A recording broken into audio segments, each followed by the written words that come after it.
All right, welcome to the Krug Show. Or as you can see, Johnny's just sitting down. John Lund in the house. Hope everybody's having a good Monday night. We're going to have a fantastic stream. We're going to talk a little Niners. We're going to talk a little trade rumors. We're going to talk a little bit about the Senior Bowl. We're going to get into a little Super Bowl. We're going to get into a little Warriors. Luka.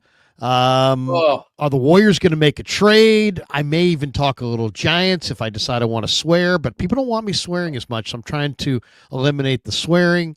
But it's all straight ahead. Are you mad like I'm mad about the Flaherty thing, or no? That's not part of it.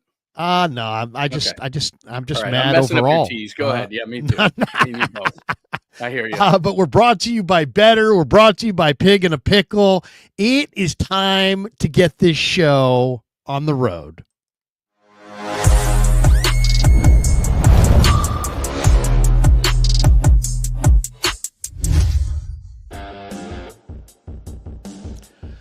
right, welcome to the Krug Show. Monday night, John Lund in the house. We're brought to you by Pig and a Pickle, the best barbecue in all of Northern California.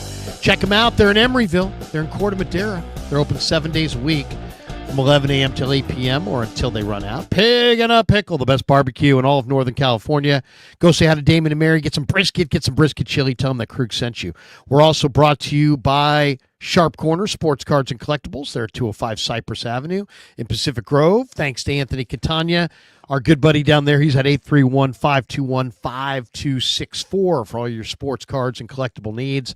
And, of course, we are brought to you. This live stream is sponsored by Better, the official daily fantasy sponsor of the Krug Show. Use Better to make daily fantasy lineups and win real money. We're going to try it later on in this stream. Johnny and I will look ahead to Super Bowl 59 and make a lineup. Download the Apple. Make sure you use the promo code Niners to get that first deposit matched up to $200. Everyone who does is automatically entered to win a free signed Ricky Pearsall jersey. We'll announce the winner on Super Bowl Sunday. John Lund's in the house. Johnny, good to see you, man. How are you? Good to see you. Oh, my God. It is so busy right now. It's almost overwhelming, like you said in the tease that I shouldn't have interrupted, which is between the Warriors and all the crazy stuff. And, Joe, you're too late to the party, buddy. You know, the lights already went on. It's 2:00 in the morning and everybody scrambled away. And you're like, I got to get somebody. Oh, the lights went on and everybody went home and you're late. But anyway, that's for another minute.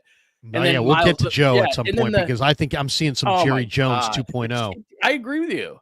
And then the Myles Garrett thing comes down today. I'm about 3/4 of the way through the show and I use the same stuff that you use. And all of a sudden you look down and everybody's Myles Garrett. And I look over and Pat McAfee is talking to him. He's requested a trade, and they're throwing up cap numbers, and Schefter's talking stuff. And so I just got done writing a piece on it. I mean, there's just so much stuff compelling. This isn't like stuff we make up, and you know this better than I do. This is the greatness of this forum and this stage and this platform, which is whatever you want to talk about, however long you want to talk about it, and whenever you want to switch gears, it's not completely a dictatorship, but it's like, oh, we're the flagship of the Warriors. We got to talk about the Warriors. Or we're the flagship of the Niners, we got to talk about the Niners. Or damn, we got to talk about, you don't have to talk about anything. You only talk about what's compelling and what everybody else wants to talk about. And it just makes this so much fun. We got Mitchell and Ness. What you straight sipping vodka. on? What you sipping on, Larry? That was straight vodka is what you just did. Oh, yeah. A little bit of Moscow's finest. You're drinking vodka? Vodka. Yeah, but it was straight vodka, man. When I do these streams, I do them hard. You're not messing around. That's why you have an assistant. More vodka. Vladimir, fill up my Svetlana. Will you please bring me my vodka? I've got empty vodka. Let's go. No, it's just water, just a little water. Yeah. Now I'm out of water. So I may say, you got an hour, you got to get something. I can take it over for a minute if you go get some, because isn't that the worst? I'll say, John, tell him that story about 77, and then I'll just get out of here. Yeah, you and I, you know what we need to tell stories about is the last time the Super Bowl was in New Orleans. You and I were there. It was Super Bowl 47. And even though we were on competing radio stations, we liked it when you hung out more with us. And so we had, oh my God, we have so many Super Bowl stories, or actually New Orleans stories. Well, I do have a we could couple tell of a New ton of Orleans them. stories I could tell right off the shoot since it is in New Orleans. WI_Badger says, Larry, give us some bulky. If I get deep into my Trent bulky, I'll tell you, Lowry, you and Johnny Lund over here, you're always talking Gerald about Hodges. linebackers. Linebacker you, linebacker this, linebacker that. Let me tell you about Gerald Hodges, my friend. Gerald Hodges will miss a tackle, okay? But he'll get up and he'll miss another, all right? And I'm going to tell you, this guy's got 2 bad ACLs. He's got shoulders that are dangling by a thread. He can't make any tackles, but I'm telling you, that's Gerald Hodges, and I'm a fan. Good old Trent Baalke is going to talk up Gerald Hodges, even though that guy can't break down in space to save his life. I mean, dude, your bulky has become A+ material. I mean, seriously, you had a good bulky before. I've been working on it. I haven't even been around him. I haven't been around him, but yeah, he's that story is too. He was a survivor. Camp. And that story was from training camp, and the Niners linebackers were so bad, and he's talking up Gerald Hodges. Meanwhile, you and I are laughing. We're doing the interview and we're laughing. and then Aaron Lynch walks by us, and we thought it was the Goodyear blimp because his wife was pregnant, and he put on the baby weight too, and he's supposed to be like a 250, 260 pound outside linebacker / edge. He's 300. Easy. 305. He even admitted it. He goes, yeah, I put on the baby weight too. We're like, for the love of God, what did you do? Eat the baby? I mean, seriously, dude, you're coming into camp at 3 bills? What's wrong with you? It reminded me of that nursery story, the fat cat that just kept eating everything and then exploded. I was like, Aaron Lynch has turned into the fat cat. Yeah, I was an Aaron Lynch fan. Tremendous. I had I think I even had an Aaron Lynch T-shirt for a while. Anyway, all right, here's my 2 New Orleans stories before we get into the Rams putting Cooper Kupp on the trade block. We'll get into the Niner trades. A couple quick New Orleans Super Bowl 47 stories. Okay, one of them, Chris Townsend, who's another sports media guy. We're in the Pat O'Brien's in the quarter, and a fight starts at like 3:00 in the morning in the bar, and we were in the back of this piano bar, just passed out. We were just plotting like how we were gonna get back to our hotel room. It was like 3:55 or whatever, and all of a sudden there's only 2 guys sitting behind us, but they start arguing. And then we kind of look over our shoulders. They're kind of arguing back and forth. And it's kind of rude because there's somebody on a piano playing piano, right? So I kind of looked over. I'm like, these guys are kind of rude. Next thing I know, they're fighting. So now I grab one of them. Townsend grabs the other. We separate them. The lights go on. The music stops. It's a dark piano bar, but now the spotlight on the piano guy. Now the main lights are on, and there's all these people, and there's 200 people in this place. And I turn around, and it's a guy in his 60s fighting a guy in his 30s. And I'm like, what the hell's going on here? Immediately, the cops run in. And right as the cops run in, the younger guy puts his hand in his mouth, and he goes, I'm bleeding. And he starts to cry. Like a child. He's like, I'm bleeding. I'm bleeding. Like that. And I'm like, what is going on? And then he goes, and then the other guy goes, shut up, or something like that. And he goes, you shut up. And then all of a sudden I turn to my left and I hear him go, Dad? No. Yes. It was a guy fighting his dad. So now the cops are walking over, and now I'm like, oh, now I'm interested. Now I'm like, this is just the height of trash. Dad fighting the son. The dad's fighting the son. Now Townsend and I just start laughing right there. We're like, because at this point we're wasted already. We just start laughing. I'm like, it's father's son, and the cops come over. He's like, what's going on here? And he's like, and he breaks it up. He's like, this guy hit that guy, and the bartender comes in because that guy hit the other guy, and he tackled him. And then he goes, what's going on here? And he's like, well, me and my son, we're having a disagreement. So all of a sudden he admits that it's his son. And so then the son, I guess, had broken the dad's glasses and swore at him and this and that, whatever.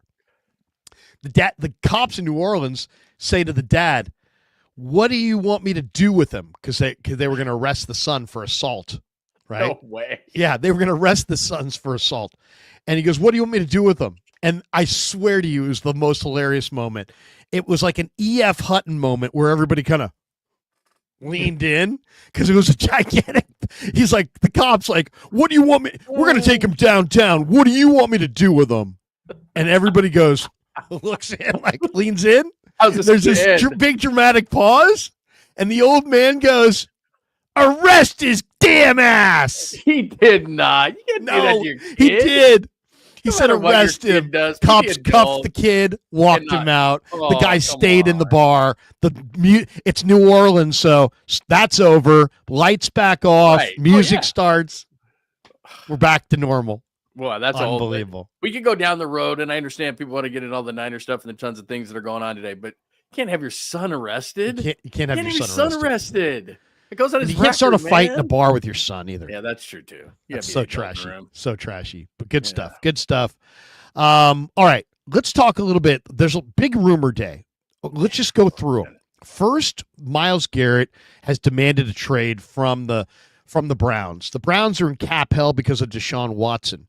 There's an article up that I'm looking at right now in front of me that somebody is suggesting that the Niners trade Brock Purdy to the Browns for Myles love of Garrett. God. I don't think that's going to happen. Oh, by the way, NB, Larry and Kevin in 15 years. Oh, damn you. If you guys are working this closely together and are not fighting, you're not going to fight in a bar drunk in New Orleans. I will not. You guys are fighting. You guys are close right now. You guys work together every day. That's just not right. You're That not is fighting. just not right. You're not fighting. All right, let's get to our first topic, and then we'll get to our better lineup. The trades. So Myles Garrett wants out, and obviously they got cap problems. Browns are going to make a trade. There's a bunch of teams. Dallas is favored, but the Niners are got to be in the mix just simply because he's so dominant. He's such a great player, and some of these other teams are like Kansas City, Philadelphia. I mean, you almost got to get this guy to make sure you don't have to go against this guy, and you got to at least kick the tires and figure it out if you can afford him. The Niners are kind of uniquely positioned here. One, he may want to come here because of the success they've had. Two, because of the presence of Saleh. Three, because of the presence of Bosa. And Myles Garrett in San Francisco opposite Bosa would give the Niners exactly what they're looking for. Then they could go into this draft and go get some younger defensive tackles and build that line into the monster that they envisioned when they took this thing over. So that's one. Niners are like fourth on the list at 7-1 in the Myles Garrett sweepstakes. Who knows what it would take, but they do have Leonard Floyd. They could move. They do have Yatir Gross-Matos. Both of those guys are under contract. They could move those guys plus picks. Who knows? I don't know if I'd want to move 11, but if I could move from 11 down to 18 or 19 and get some more picks, maybe I would trade 19. I think 11 is kind of steep. I think I'd want to get more out of that than just a veteran player, even though he's a great veteran player. So just a thought. Okay, so then the other rumor is from Bleacher Report, and it's not really a rumor as much as a suggested trade in an article that the Niners go after TJ Watt. And it was one of the trades suggested. It was like Debo, JP Mason, and 2 second-round picks to the Steelers for TJ Watt, which seems like a great deal to me because I think you can replace Mason easily. The seconds are good picks, but not firsts. And, Debo, I think, is done, to be completely honest. Yeah. I mean, I like Debo, but I think he's done. So, there's that. Then, in addition to that, Cooper Kupp was told today by the Rams that he will not be coming back and they're going to trade him. I can't imagine that's going to impact the Niners because they're not going to trade him in the division, even though he's not a very good player at this point, or he's a lesser player, let's say, than he used to be. That's out there. Then Garrett Wilson there's a lot of speculation that the Jets will be trading Garrett Wilson this offseason. And supposedly Robert Saleh really loved Garrett Wilson. So would a guy like Robert Saleh be able to influence the Niners to take a shot in trade?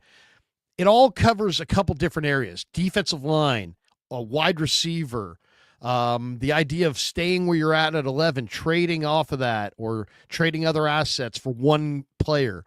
How do you feel about it, Johnny? Because I kind of personally feel that the 49ers need to be out of the one player biz because I think they need to go. They don't need the one player 85 draft Jerry Rice. They need the 86 draft where they got 7 or 8 starters. Go ahead. What do you see? Well, first and foremost, John and Kyle suck in the first round. So if they want to give up number 11, that's fine. Another factor. If Miles Garrett, I can get Miles Garrett for 11 and only 11 because I don't think that'd be enough. Then I would do that all day, every day. He plays edge, but he fixes everything. So he's opposite Nick Bosa. That opens everything up for Nick Bosa. You can never double team the inside. So everybody, no matter who they have inside, is going to be singled every single play. Then Miles Garrett on third down moves inside, and now you've got a turbo package with Garrett inside on passing downs with Bosa on one side and then Leonard Floyd outside of him. So that solves a bunch of different issues, makes your corners better, makes everybody better on defense. And Miles Garrett is by no means done or even close. He's 30 years old. He was the defensive player of the year in 2023. So I would do that all day, every day on Miles actually. Garrett. Yeah. So yeah, he's 29. He was a 2017 first pick overall, 1-1 out of A&M, 6'4", 272 pounds. He's built out of granite. I mean, he's 14 awesome. sacks this year. Here would be 3 my forced biggest fumbles. My biggest question, and I think what fans do and what that Bleacher Report thing did is they looked at it from one angle, and you have to look at it from a couple angles. There's a few things at play here. Miles Garrett has one more year left on his deal, so he's going to determine, as many players do, where he goes. It's not going to be the Browns saying to Miles Garrett, you'll go to Jacksonville and like it, because that's the best deal. It's going to be a combination. It's going to be Miles Garrett saying, I'll go here. And he said in his thing today that he wants to win. He's almost 30 years old. He's done everything he can do individually. Cleveland is 60 miles from Canton. That's where he's going to be one day. And he wants to be not a guy who's just known for individual honors, as he's got them all, basically. He wants to be a guy who wins. So I wrote a piece, JohnLondonUnleashed.com. Miles Garrett fits 49ers, but do 49ers fit Miles Garrett? And Krug, the reason I wrote it that way was I went through all these teams. A lot of teams would like Miles Garrett. But if you think about it, the Cleveland Browns are going to go to Miles Garrett and say, okay, we have some parameters. You have some parameters. You want to win. We get it. We'll get you a team that wins. You probably want an extension at your age. There's certain teams. So that's why, you throw up who's got cap space and all those kind of things. The main thing for the Browns is, first of all, we're not trading you in division. So you're not going to Pittsburgh. You're not going to the Ravens. You're not going to Cincy. We don't want to trade you to the AFC unless it's just has to be done and we can get this great haul. But I don't want him to go to Kansas City, where he would probably want to go to win. I don't want him to go to Buffalo, where they've got a screaming need to catch Patrick Mahomes and would overpay. So I want him to go to the NFC if I'm Cleveland. Well, who's the NFC that wins at a high level and needs him? Detroit needs him and has money. Philly is always aggressive. They would go after him. Detroit, to me, is the scariest team because Aiden Hutchinson was out. Put him across from Aiden Hutchinson with the rest of that young defense. They have money. Philly has money. Why? Because they have a bunch of young players. They've been drafting so well that those young teams can take a swing into Miles Garrett and be fine. So I understand what they're saying about Dallas. He was born in Arlington. Jerry's monstrous stadium is in Arlington. He literally was born in the shadow. Well, that stadium wasn't around when he was born, but he was born in Arlington, where the stadium is. As you said, he went to A&M. He's a huge Cowboys fan, but they're 7-10 and they have to sign Micah Parsons. So Vegas can say all these odds they want. And Jerry doesn't have it. I mean, Jerry has personal money. You haven't even thrown out the scariest one. What if he goes to Kansas City? Well, that's where, if I'm Cleveland, and look, Cleveland is kind of where the Giants are with the Dodgers. Like, they can't even see them. They're so far around the corner. Like, where'd those guys go? If you're like in a chase, you can't even see them. So I could see them saying, to hell with it. We're not going to, we could trade him to Kansas City. But my question would be, if I'm Kansas City, I'm already really good. I just maybe got a three-peat. Yeah, I could probably use Miles Garrett. There's no question about it. But do I want to give up what I would have to? Like, you're not going to just get Miles Garrett for the 31st or 32nd pick in the draft. There's no way Cleveland's giving you that. It's going to be like a first and a third. You want to do that? Because what that is to Kansas City is that's cheap labor. And Kansas City is going to keep having to pay all these guys. So, look, I don't want him to go to Kansas City, and you're right. Kansas What City. if he goes opposite Jared Verse with the Rams? Now, I wrote that too. And the thing is though, if I'm the Rams, and this is kind of interesting and why I think the 49ers blew the Ayuk thing, and it kind of ties together, which is when you have young players who are really productive, you just hit the jackpot. It's great to have a Miles Garrett or Nick Bosa making it, but they make all that money, right? Like, found money is Brock Purdy, because you're getting him. He's really good and he's really cheap. So Verse is cheap, Fisk is cheap, Young is cheap. All these guys on their D-line is cheap. Why am I going to give up good and cheap for really good and expensive? And most times in the league, even though Miles Garrett is tremendous, What would Miles Garrett give him that big of a jump from Jared? Because I'll tell you right now, who's Cleveland asking for? We want we want Verse. Now, if we're okay, you don't have to give us your first round pick. We want Jared Verse. He's going to be defensive rookie of the year. So we want Verse and like a 3. You know, would the Rams do that? They might. You know, and they've got, again, like the teams I mentioned in the NFC with Detroit and Philly, because they have so much young talent, they haven't paid a lot of that talent yet. Jalen Carter hasn't been paid. Those DBs haven't been paid. Those linebackers haven't been paid. Hurts has already been paid. Saquon running backs don't make any money. So they don't really, they can fit the money in. Detroit can, Philly can, Rams can. They can. I looked at the caps today. They can fit that money in. So they could go there. The scariest teams to me are Kansas City's in the AFC, so I'm not as afraid. The Bills are in the AFC. I don't know that they'll go there, but those are 2 teams to look at. Detroit, who needs them, opposite Hutchinson and has money. Philly, Howie Roseman is always aggressive. They have Carter inside. They could use some outside edge rusher help, but they play more of a 3-4 with Vic Fangio, so that doesn't make any sense to me. So I don't think that would be a factor in this whole thing. And then the team that is the scariest and actually makes the most sense, has money, is young, on the rise, is the Commanders. The Commanders should be in the lead to me. Remember, they traded Deron Payne, Jonathan Allen, and Miles Garrett. But they don't. But they're cheap. Their quarterback doesn't make any money yet, and he's not going to for a few years. So you can take this swing. And remember, they traded Chase Young. They traded Montez Sweat, and their number 1 sack guy last year was Dante Fowler Jr. with 10.5. He's a free agent. He's 31. They make the most sense. They have the money. They're on the rise. They have 2 great defensive tackles, like I said, inside. They don't have any edge guys. They literally don't have any edge guys. They have Dorrance Armstrong, who had 4 sacks last year, and they have Dante Fowler Jr., who's a free agent. They have no edge rushers. And they just went to the NFC Championship game, and they're not paying their quarterback. Ding, ding, ding, ding, ding. And they have a smart general manager that used to be with the 49ers. And they have Jaden Daniels, who could call up Miles Garrett and say, we're going to win for a long time. He's the hot quarterback right now. Washington, to me, makes the most sense of any team because they've got the money. They've got the need. They got the hot new owner. They have the quarterback not making any money. They need an edge rusher. They're on the upswing. That's the team that scares me the most. I think they could get him. I understand why 49er fans they know Miles Garrett. You know, and there's no risk, right? You're giving away a lot of prime years because he came into the league, 6 years ago or whatever? Yeah. So you're giving away 6 years of a football career, which is a lot. You know, so that's the scary part. But most draft picks, 50% of the draft picks bust or wind up being just ordinary. That's exactly right. Why did the Rams suddenly win a Super Bowl? They were drafting horribly, and then so they just said, you know what, screw this. We'll just keep trading our number 1 pick for a star, and they did. They brought in Stafford, and they brought in Ramsey, and they brought in Von Miller, and they brought in who else? They invested number 1 in somebody else, and they won the Super Bowl.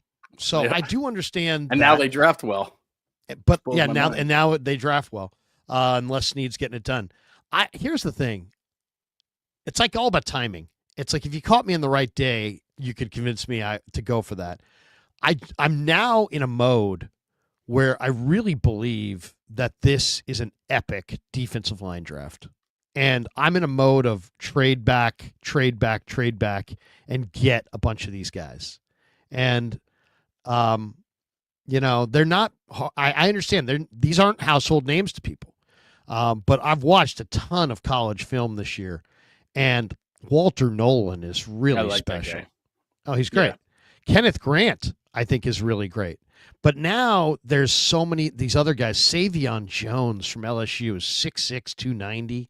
Tonka Hemingway from South Carolina, 6'2", 305, or 285, 295.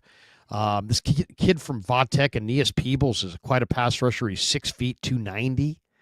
CJ West was incredible for Indiana at the All-Star game, 6'2", 320. Ty Robinson and Hut Nutmacher for Nebraska are just these old throwback badasses for Nebraska. Just these 2 tough interior guys. Darius Alexander from Toledo is really, really dominating. And then there's J.J. Pegues from Ole Miss and Eric Gregory from Arkansas. I mean, these guys are big time players. So, and they're all going to be there in between rounds like 2 and 6, and you could move back and get yourself 4 or 5 of these guys and really show up in camp like, who the hell are these guys? It's a lot of rookies though, and it would be a big risk on your season.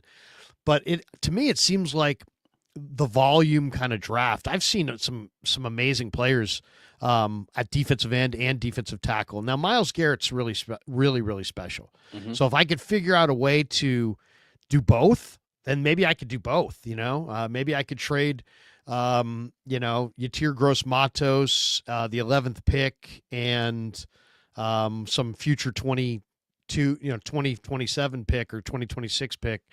And maybe I could do that and then still take the rest of the draft and try to build up the line, because it's a great D-line draft. And you could add Myles Garrett, but the Niners' big issue, I think, is that Malik Collins and Jordan Elliott and Kevin Givens and Kalia Davis, they don't have that interior player who's just really good. And losing Armstead hurt a lot. Having Kinlaw not be that good hurt a lot. This team had Buckner and Armstead at full tilt, and they don't have anything close to that now. And to me, that defensive tackle position absolutely has to be addressed in this draft. And there's so many great candidates that it can be addressed in this draft, and it's vitally important that they get it right. Garrett is so special that I think he solves a lot of things, because if you have Garrett and Bosa, and by the way, it financially can happen. This isn't just some sort of fodder, throw against the wall kind of stuff. They're going to be in this, and we know this because John and Kyle are always aggressive. They're going to make the call. Now, whether they can get it done, I don't know. But by carrying over, and this is why the 49ers are such a good organization, by carrying over the $50 million, which is the most in the league, Brock's not just getting that $50 million. They're going to be able to distribute. Maybe that first year is 15 or 20. They have money. They're going to have money. The cap keeps going up. The 49ers do as good of a job as anybody in massaging the cap. So let's establish that. So it can be done financially to get this guy. I think what you're saying is 100% right. This really sets up well, because if you look at the free agent class, there's some interior offensive linemen, guards, and centers. Drew Dahlman is one, the kid from Stanford, who has exactly what the 49ers need. There's a couple of guards out there, a couple coming off injuries like James Daniels of Pittsburgh or Tevin Jenkins of Chicago, that could be cheaper options that I think could be great left guards next to a Dahlman, and all of a sudden with Trent. And I know what people think of McKivitz, but he's a fighter at right tackle, and you already got Pooney. Now your line's fixed. Now you go to the D line. If you put Garrett at one end and Bosa at the other, and then looked into the depth of the draft, like you said, in the interior of the defensive line. You and I were talking before the show, this kid that the Jets have. I love Dre. But the Jets have a 25-year-old linebacker that's a free agent with 154 tackles, plays special teams. He's 25. He's on the right side of 25 and runs like a high 4.4 40. Jamie Sherwood, former Auburn star. He's a missile. He had 150 tackles last year. Yeah. And I love Dre, but Dre's going the wrong way. And with Fred Warner and that guy and Garrett and some interior defensive linemen. Get them both. Now you got solid back and your young safeties and your young secondary. Now you're cooking with gas, because to me, the thing that needs to be done, and you and I have talked about it a lot, is the offensive and defensive lines. But getting solid back is not enough. I think that, again, there's a connection. I don't just throw free agents out there. Saleh knows this kid. And I know that you're going to have to sit down with Dre Greenlaw, but Dre Greenlaw is going to be on a make good 1-year deal. And it doesn't guarantee anything.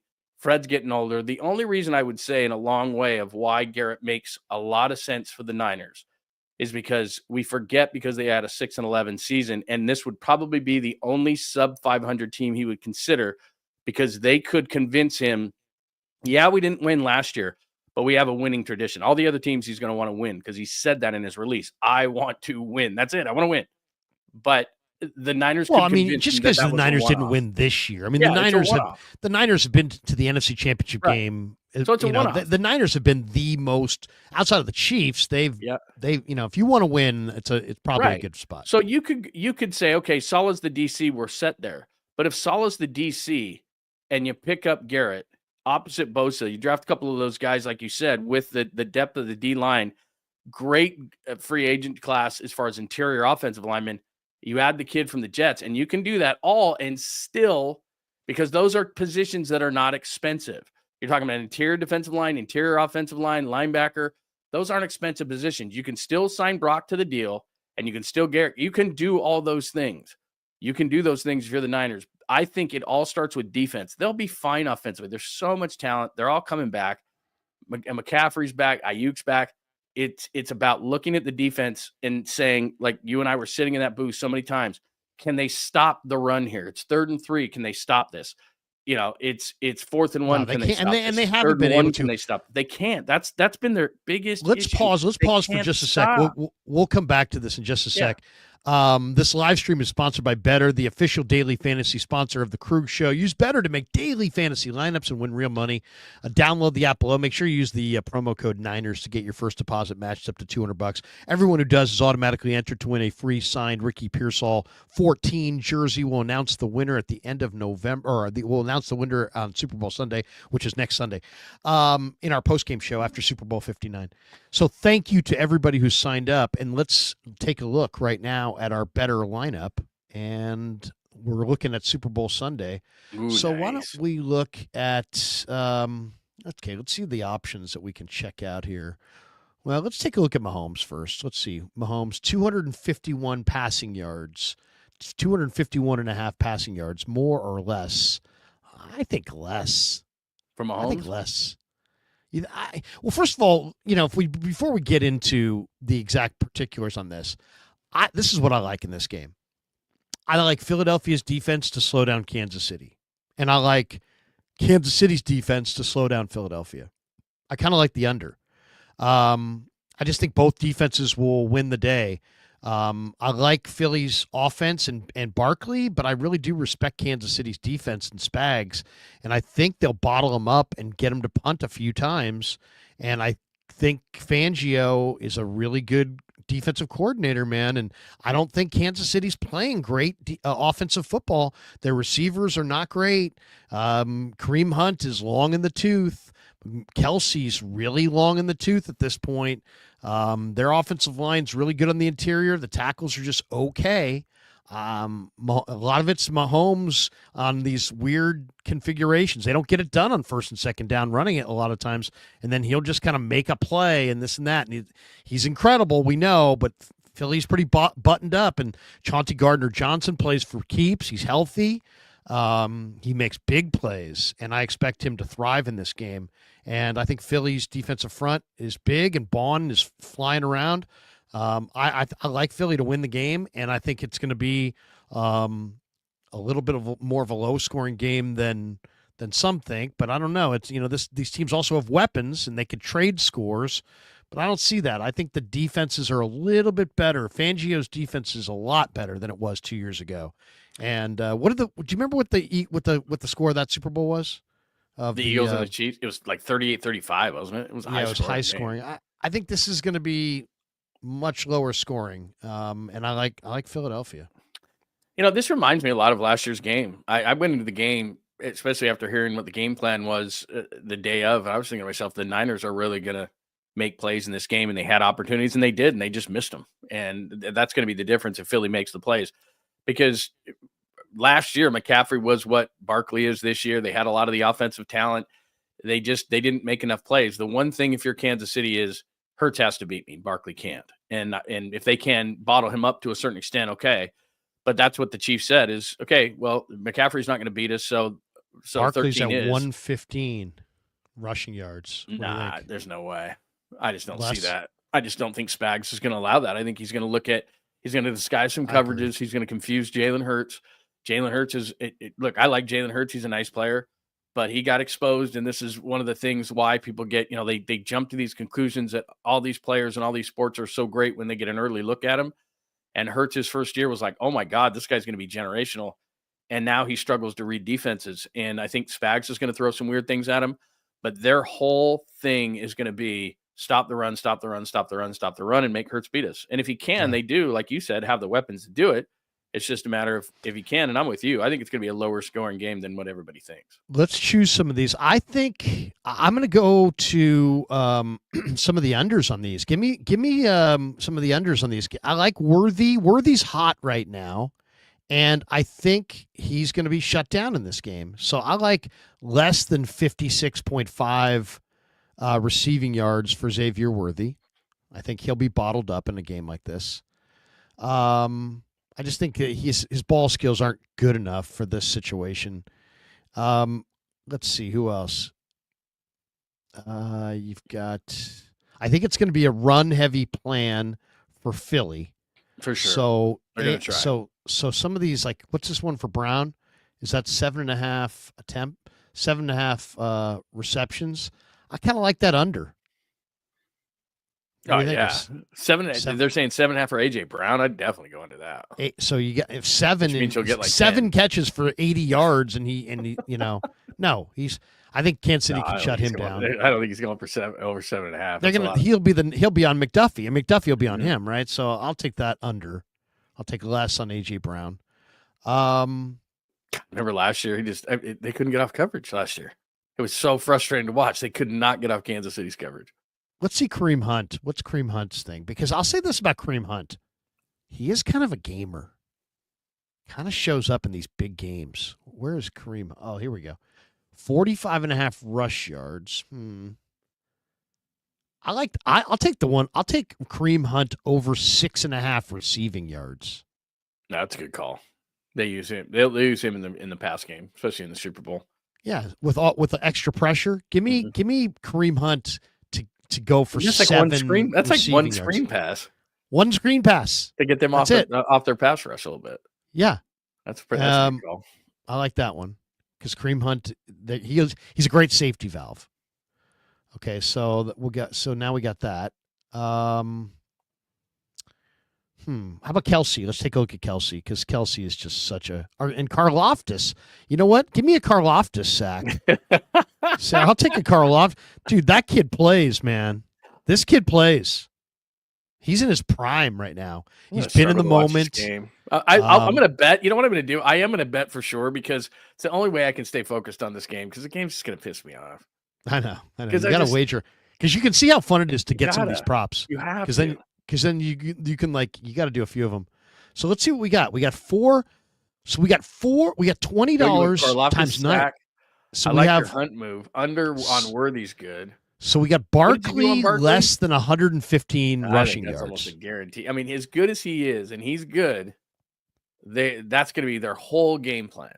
Their whole game plan. Worthy with 56 or less receiving yards. That's a lot of receiving yards. Let's hope he doesn't get a big one.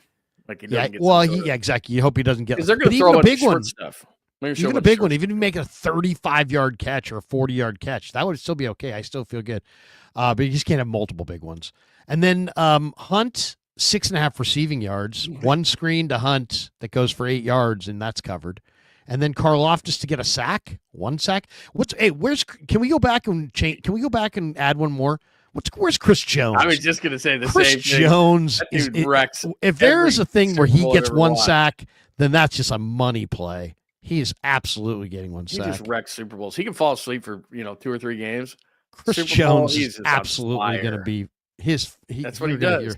That's what he does. Do we have Chris Jones? He's unbelievable. I hate that guy. Glad they're not playing. No Chris Jones. Yeah. Is that right? Yeah, there's no Chris. No Chris Jones props?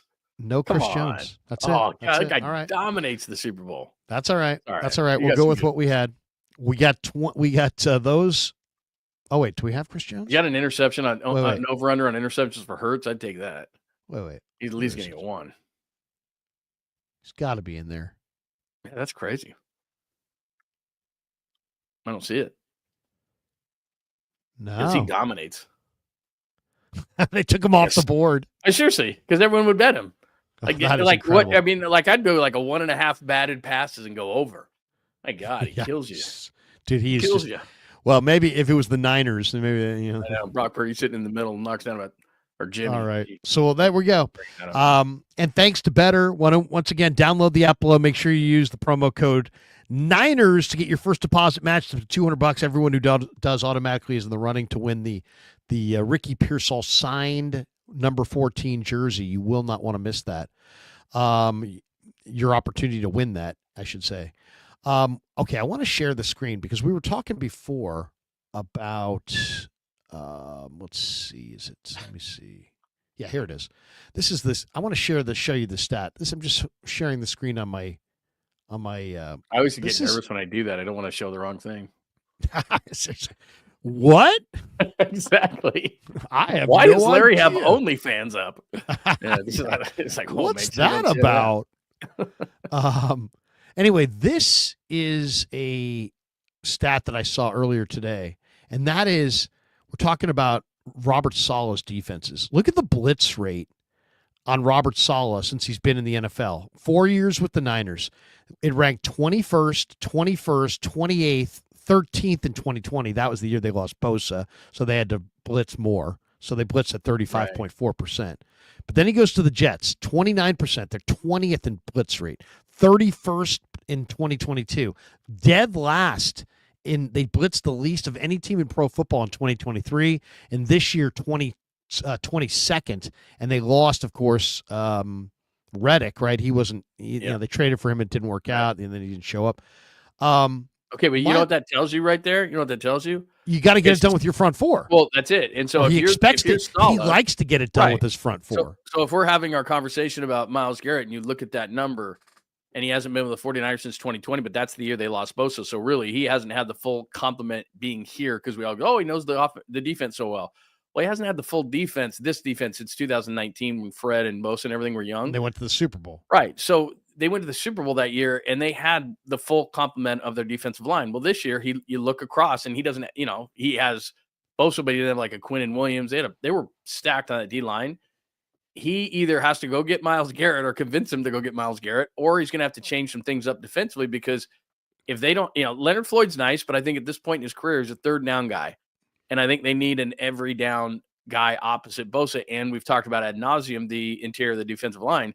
If if Saleh, and we have free agency, we have the draft, so they're going to address it, but they better, because if Saleh thinks, and this was one of the main problems for Nick Sorensen, not only did Nick Sorensen not bring the blitz, but when Bosa got hurt, like you just talked about 2020, when it goes up to 35.4%, he didn't adjust. That's why he's gone. I mean, they were bad in general, but it was like, hey, dude, Bosa's not even in the game, and you're still bringing 4. Like, I know that philosophically that's not what you want to do, but you got to put some pressure. You got to heat the quarterback up, and they didn't change anything. And when I look at this number, if Saleh thinks with the current group of defensive linemen that he's not going to have to bring extra pressure, he is. Well, but I mean, if you really look at this too, I mean, his blitz rates percentage-wise with New York were way lower than he ever had in San Francisco. 17%. I mean, the 22 and 23, they were the lowest blitzing team in pro football. And guess what? That's what he wants. So what's the key to that? The key to that is to have a front four that wrecks shop.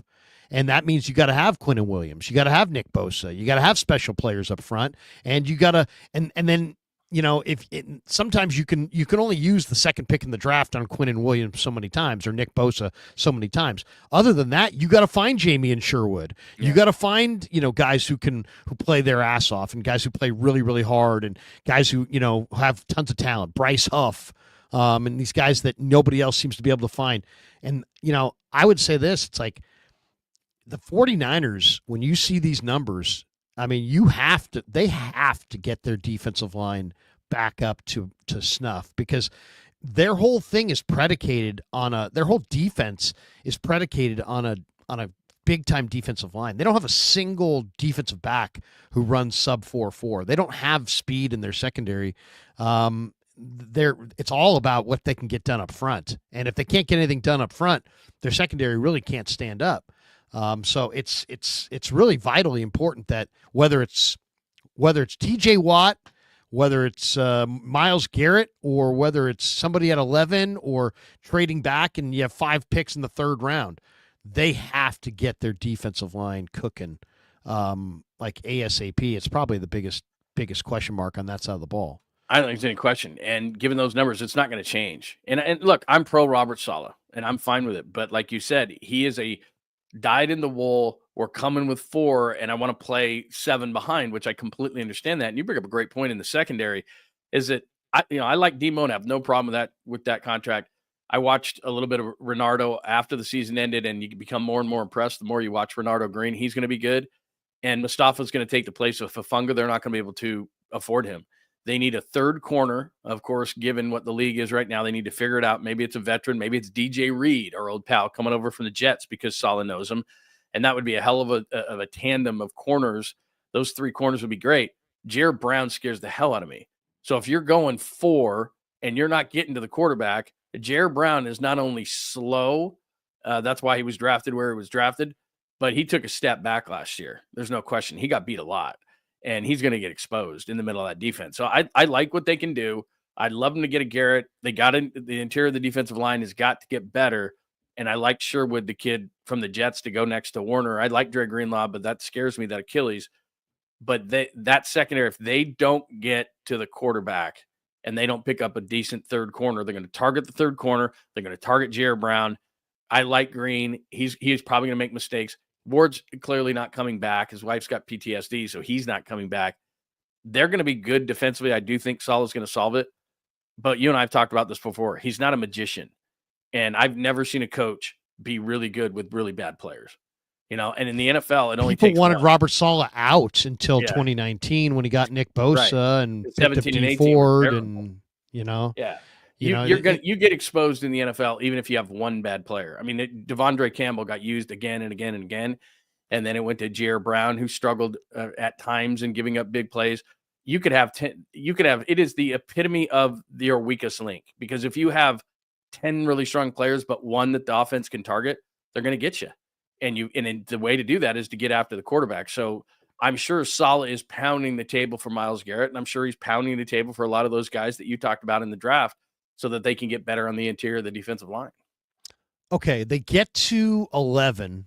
Let's just say, let's just move Garrett off. We'll move off the Garrett conversation for a minute and go on to a different thing. Let's say the Garrett deal either can get done without 11 or they can't land him. What do you want to do at 11? What's your game plan right now at 11? And I bring this up because I've heard people speculate that the Niners, and I don't know where they're getting it from, because I feel like I'm as plugged in as anybody, but nobody's telling me any of these things. But who knows? That the Niners are going defensive tackle, or that they're going to go with somebody who touches the football, a runner, a tight end, a receiver. I can't imagine they would go quarterback, obviously, but a skill position guy or a defensive tackle at 11. That's what I've seen written, and I think it's really interesting because there really are potentially 3 really interesting skill position guys that could be staring them in the face, that are all super good. I mean, Tyler Warren, the tight end for Penn State, is the closest I think I've seen to Gronkowski. I mean, he is 260. He's gigantic. He's got great hands. He's super fast. He's productive as hell. He makes all these big plays. He's a wildcat quarterback. I mean, they just hand it to him in short yardage. I mean, it's like the he makes big catches. He's seemingly good at run after the catch. He can move people in the run game as a run blocker. So you got big Tyler Warren from Penn State. You have Ashton Gianti, who, granted, Penn State shut him down a little bit in the bowl game to the tune of about 100 yards. But the guy was going for about 12 yards a carry this year. He's probably the best running back in a great running back draft. It's a little debatable because of the quality of competition at Boise, but he's special, no doubt. And then there's T-Mac, Tetaroa McMillan, who was Jacob Cowing's teammate at Arizona, who's just 6'5" and runs in the 4.3s, and he's really, really special. And a lot of people think he's going in the top 5, but receivers on draft day seem like they fall from time to time. And he's really unique. So he may not be for everybody. He is really special. So they could be staring at 11, and all three of these really special skill position guys are staring them right in the face.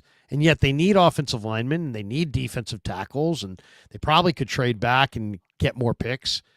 Where do you weigh in on you know, the one thing I love about Brad Holmes is I feel like Brad Holmes doesn't draft with need. He just goes after great players. And then I just think that when you go after great players and you get a bunch of them, all of a sudden it's like you got a great team. And I'd like to see I feel like the Niners go into drafts going, we need to get a wide receiver. Okay, it's 32. It's Ricky Pearsall. It's like, stop. Go get Zach Frazier. Perfect example, go right? get Zach Frazier. Play the thing as it comes to you, and go get value where it exists. And the Steelers don't play the draft like that. They're going for best available, and it's like I don't know. To me, I think the Lions have the draft down, and that's why they're the Lions right now. And I think the Niners are a little lost in the draft, to be completely honest, and it bothers me. Yeah. It's the whole reason why these teams have passed them. Philly's drafted well the last few years. The Rams have drafted really well from, the first round all the way to the end. What the Niners used to do, the Lions have done it with, like you said, Brad Holmes, Howie Roseman, Les Snead. They're crushing the draft, and conversely, they're passing the 49ers. Seattle even. Tyrese Knight Seattle had a nice draft. I think the biggest issue is knowing, and this team as I do, having just been around them a long time, and we kind of know the philosophy. So when somebody throws a certain name out there, sometimes I laugh, because what these mock guys are doing is, what a mock draft is, even though we can't pass them up, we click on them. I do them, you do them, we look at them all the time, is that they try to match, like you said, need with player, and they don't realize what really this particular team is looking for. So this morning, Jordan Reed at ESPN did one, and I think he gave him Simmons, the tackle guard out of Ohio State. I've seen tackle guards, Daniel Jeremiah, the kid out of Missouri, was his. And I'm not saying these guys are wrong. It could happen. But if they're drafting an offensive lineman, they're going to trade down. They're not taking one at 11. And I doubt they'd take one because, as you and I have talked about before, that's Chris Forster just doesn't believe in it. And the Niners don't believe in it. They got Pooney in the third round, which probably drilled it even more. Look, we got an all-rookie guard in the third round. Why would we take one in the first round? So I think they're going to go out and get Dahlman, and they're going to fix that. And then they need a left guard, and I think they can wait in the draft to get one. So that's what I think they'll do. If one of those defensive linemen slip to them, I think, again, to think about value. I like Tyler Warren, but I also like Loveland, the kid out of Michigan. I like the kid out of Bowling Green. I like the kid out of LSU. Like, there's so many good. I like Evans, the kid out of Notre Dame. Tight end's good. You also got to look at, as you well know, I'm preaching to the choir here, but I'm just kind of doing this to let people know. It's not only who you draft, it's the value in which you get them. So while Warren is absolutely great, and they need to replace Kittle at some point, but I think Kittle proved that through a bad season, the kind of guy that he is. So I think he's going to get an extension, but they need a number 2 tight end, but not at number 11. I just don't think the value is there, especially given how many good tight ends there are in this league, in this draft. I would think if their guy was at 11, that they'll move back. And I'll even do this, Krug, if they keep that pick. If someone slips, and doesn't it always seem that somebody slips out of the top 10? Brock Bowers last year for the Raiders. Like, how is he slipping? Jalen Carter the year before that. There's always somebody who slips, and you're in that range. And if there was somebody, let's say 9, that they absolutely loved, Mason Graham, who shouldn't be there at 9, but just for the sake of conversation, he's supposed to go in the top 5, and Mason Graham goes 9, or this is not going to happen. In the mock draft I'm looking at, he is going 9. Like, yeah, I'm looking at one right now. That's what I mean. Is Cam Ward. Oh, the top, the 10 in front of them go Ward 1, Travis Hunter 2, Shador Sanders 3, Kelvin Banks 4, Will Johnson, the corner from Michigan who didn't play this year, 5, Teteroa McMillan 6 to the Raiders, Will Campbell, gigantic tackle 7 to the Jets, Abdul Carter 8 to Carolina. If the Niners are sitting at 11 and Abdul Carter falls to slid, 8, I'm going to get him. Like, that's what I'm saying, is that the same thing happened with Parsons. But in this mock, it actually Mason Graham falls to 11. Okay, there you go. So maybe that's what I'm saying. That the Niners are in a really interesting position in that if they don't sit back, like, they could move down if there's 3 or 4 guys on their board that they like, because I think in what they're looking at, there might be, or they might do that interior line guy, offensive line, but they're going to move down to get it. But if that scenario you just mentioned, Abdul Carter, who's the most talented guy in the draft, I think, and is as close as we might get to Micah Parsons. I mean, he's a big, badass edge guy. He could be a Myles Garrett type of player. He's not as big, but he could have that kind of impact. if he's sitting there and New Orleans is on the clock at 9, I'm calling New Orleans. I'm absolutely calling New Orleans going, I'll give you 11. I'll give you, whatever.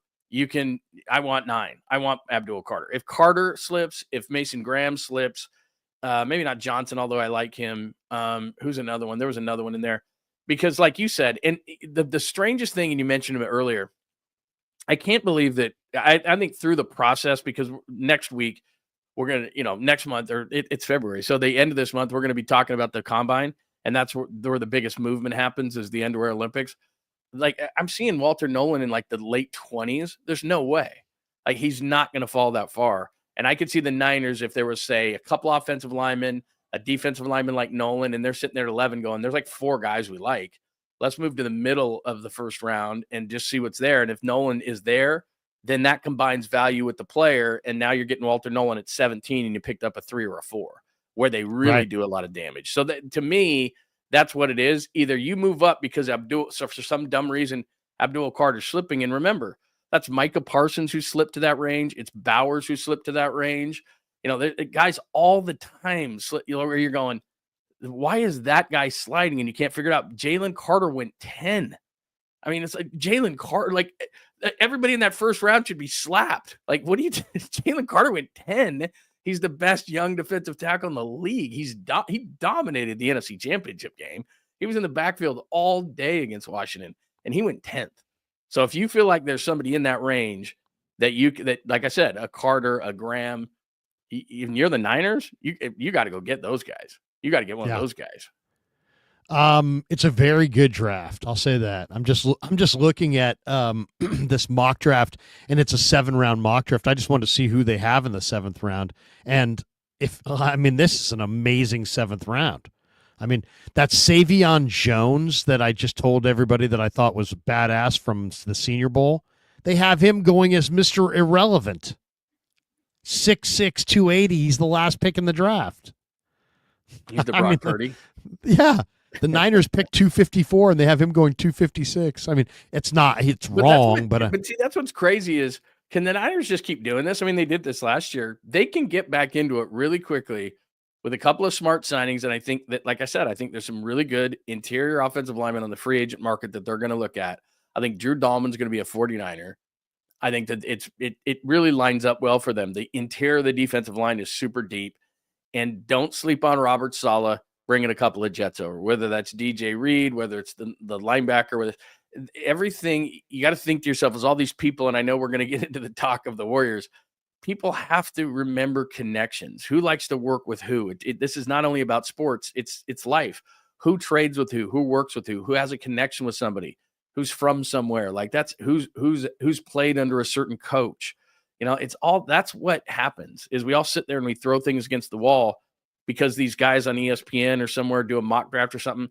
They don't know the team like you and I know the team. We know what their tendencies are. We know what kind of players they like. We know they like dogs. We know, like, and then, a few years ago, this is a perfect example. Like, and Pop knows the Niners really well now, but the first year he was with the Raiders on the draft, and it was the Ayuk draft, he was screaming from the rooftops for Jerry Jeudy.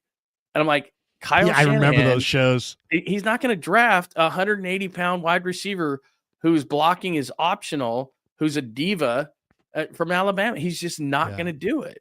I love Jerry Jeudy at Alabama too. Do it, and he's been better now that he's with Cleveland. Yeah. He's had a nice year, but Jerry Jeudy, he's waking up. He's starting to come into his own. Yeah, but a great route runner, really quick, but you could just tell that he wasn't a Kyle guy, and he wasn't a Kyle guy off the field, and he wasn't a Kyle guy on the field, and he didn't want to block, and he wasn't a dog, and he wasn't tough.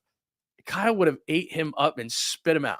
I mean, that's just what he would have. And he had to go through a couple of those in order for him to realize, okay, this is what I want. And he got a dog like Ayuk, and you start to form. That's why, like, Gerard Mayo's not a good coach, but he never even got his guys in there. You don't even know what kind of guys he likes. You got to give a guy 3 or 4 years to say, oh, okay, now you're coaching not the other guys, but now you're coaching your guys, and now we see what you like in a football player, and now we know that.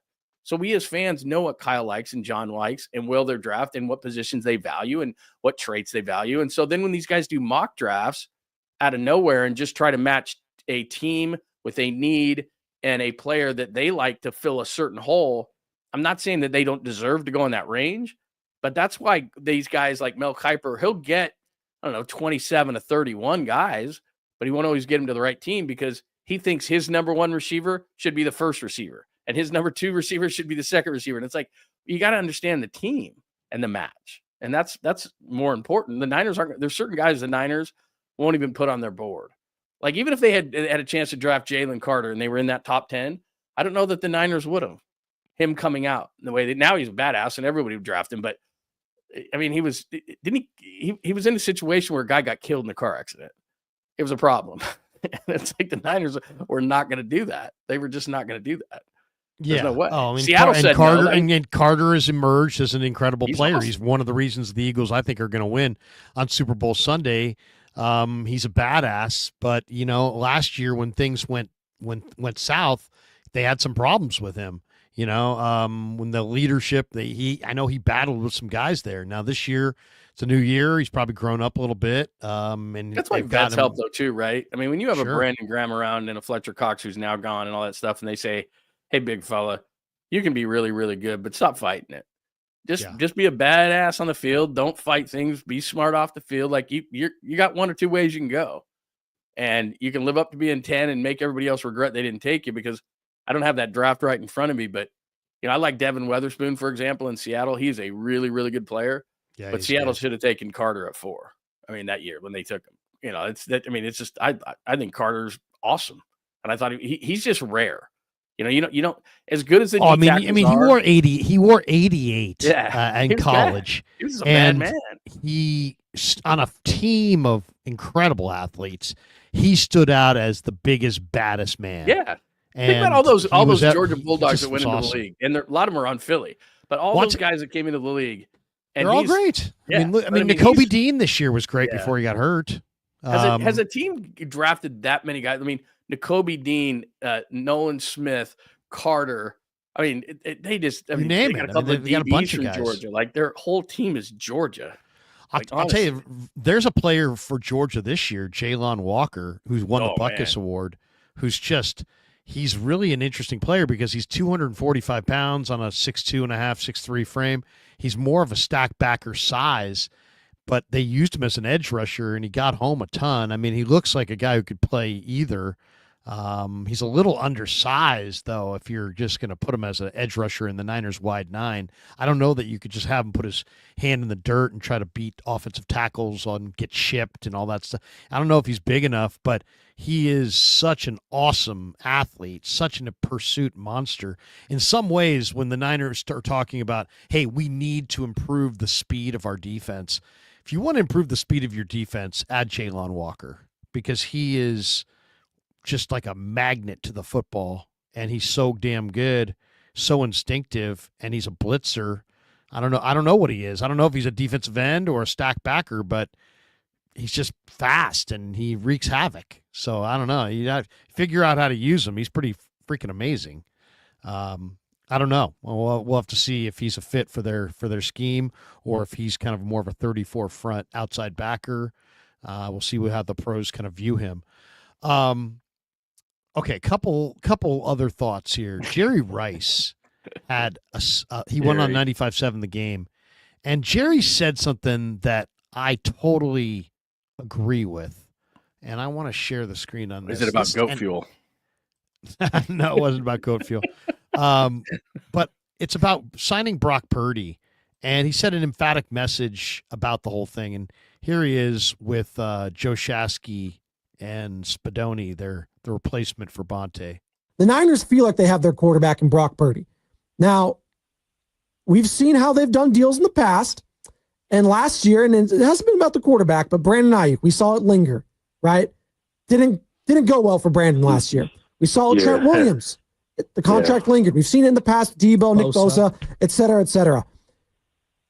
Is it more imperative now more than ever for the 49ers to get this deal done with Brock Purdy sooner rather than later?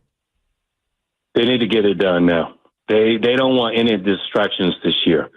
I think they learned their lesson from last year. The best thing, if you feel like Brock Purdy is the quarterback of the Niners, get it done. Don't let it linger into training camp and all of that. So my thing is though, but you got to be sure.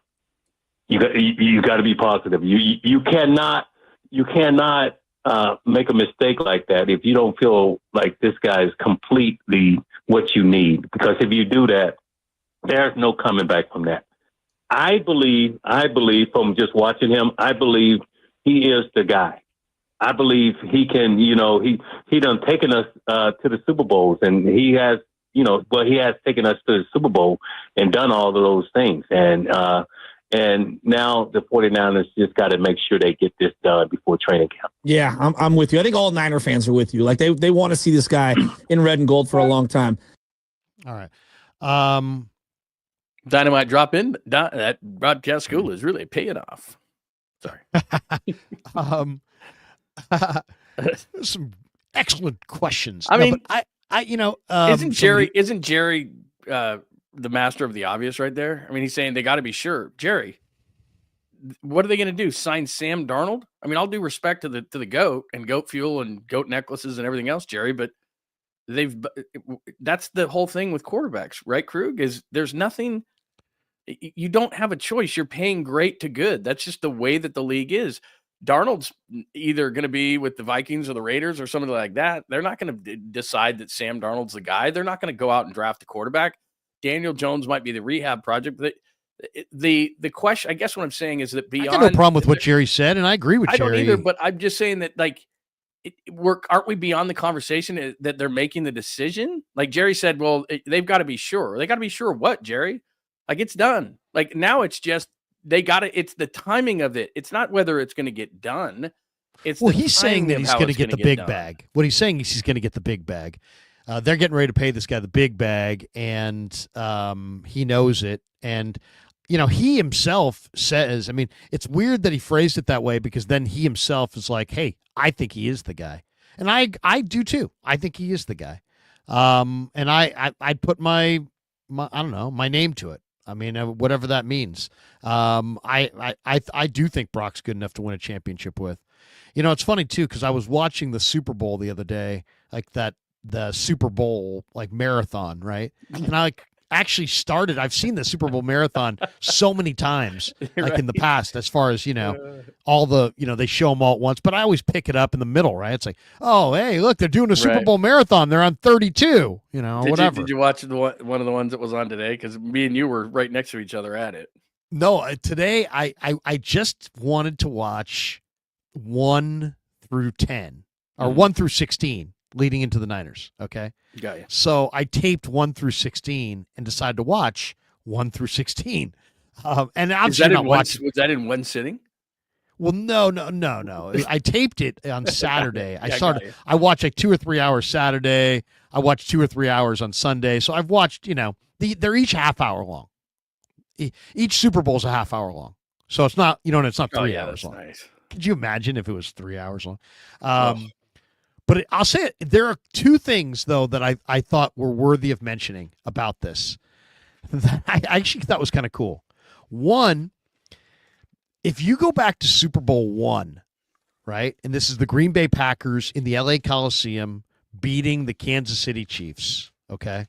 If you go back to Super Bowl I, you know what you see? Tons of empty seats. Now, the LA Coliseum is massive. Oh, yeah, it's a massive, massive stadium. So, it probably fills 100,000. But there were tons of empty seats at Super Bowl I. In Super Bowl II, which was Green Bay beating the Raiders, that game was watched by, I'm looking for, I made a note on it. I'm trying to find my note. But that game was watched by so many people. It's like from year 1 to year 2 was like night and day. Okay, here it is. Plenty of empty seats in the LA Coliseum in Super Bowl I. But Super Bowl II, 70 million people watched. 1/3 of the total U.S. population at the time viewed Super Bowl II, with Green Bay beating the Raiders in Miami 33-14 in the Orange Bowl. This was Vince Lombardi's last game with the Packers. He retired after a couple months later. But isn't that amazing? They went from empty seats in the Coliseum in the first game to 70 million people watching it in year 2. I mean, And then that year is 3, everything changed when the Jets beat the Colts. when the in Jets 3, beat the Colts in Super because Bowl nobody 3. thought the AFL would ever beat the NFL, and Joe was flamboyant and wearing furs, and then he did the guarantee. That potentially the greatest moment in the league was something off the field, because Joe Namath authored a guarantee when this thing was just starting up, Yeah. and people went, what? And it was in New York, and they beat the mighty NFL, and all of a sudden it was born. It was on. Because then it was like, well, these are two actually leagues that are going to compete. Then they merged, and the NFL became the NFL. And like you said, then the rest is history. Then we couldn't get enough. Like this Sunday, Super Bowl Yeah, 4 was Hank Stram's Right. Chiefs beating the Vikings, I they believe. smoked them 23-7. They smoked And it was He and was it was laughing on the sideline. He smoked it them. was They smoked them. January 11th, Isn't 1970. that wild? How And- long it now? It's And that a month was the later. day before I was born. Is The that day right? before I was born January 12th, 1970. The Super Bowl was January 11th, 1970. Hank Stram. Let's matriculate the ball Yeah, down he the was field, laughing at boys. it. And that was a great. That's what you don't want these Niners to become, because that Vikings team, I mean, Hall of Famers. That whole defensive line was Hall of Fame. Carl Eller, Alan Page, Jim Marshall. They had Fran Tarkington. I mean, they were awesome, and they never won a Super Bowl, so nobody ever talks about them. They were Yeah. awesome, but they got, like you said, they got beat by the Raiders. They got beat by the Chiefs.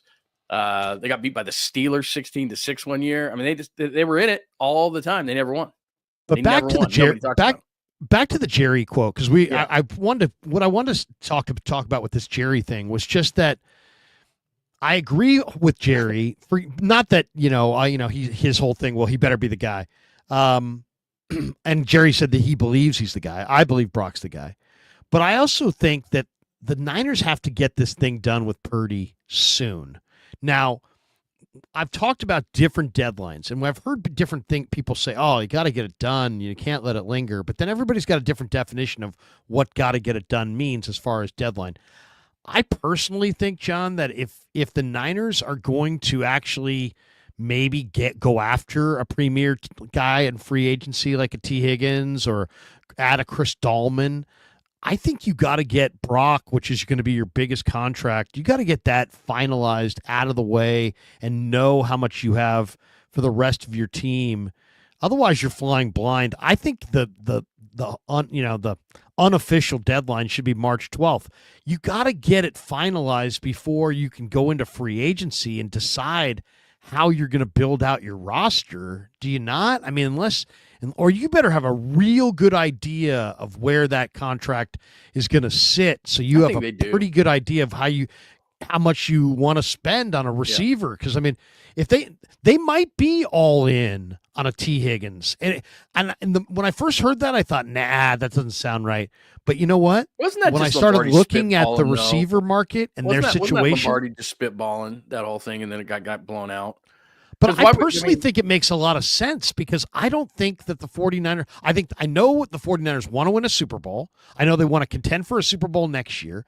I know that their receivers next year very easily could be Ricky Pearsall and Juwan Jennings, and I know that's not good enough. And then I'm looking at the draft and I'm going, well, they'll just get somebody in the draft, but there's nobody in the draft really outside of McMillan falling to them that could really impact their situation. It's a lousy year. But they at made wide they receiver. made their bed now at receiver, because what they have to do is they've got to fix their lines.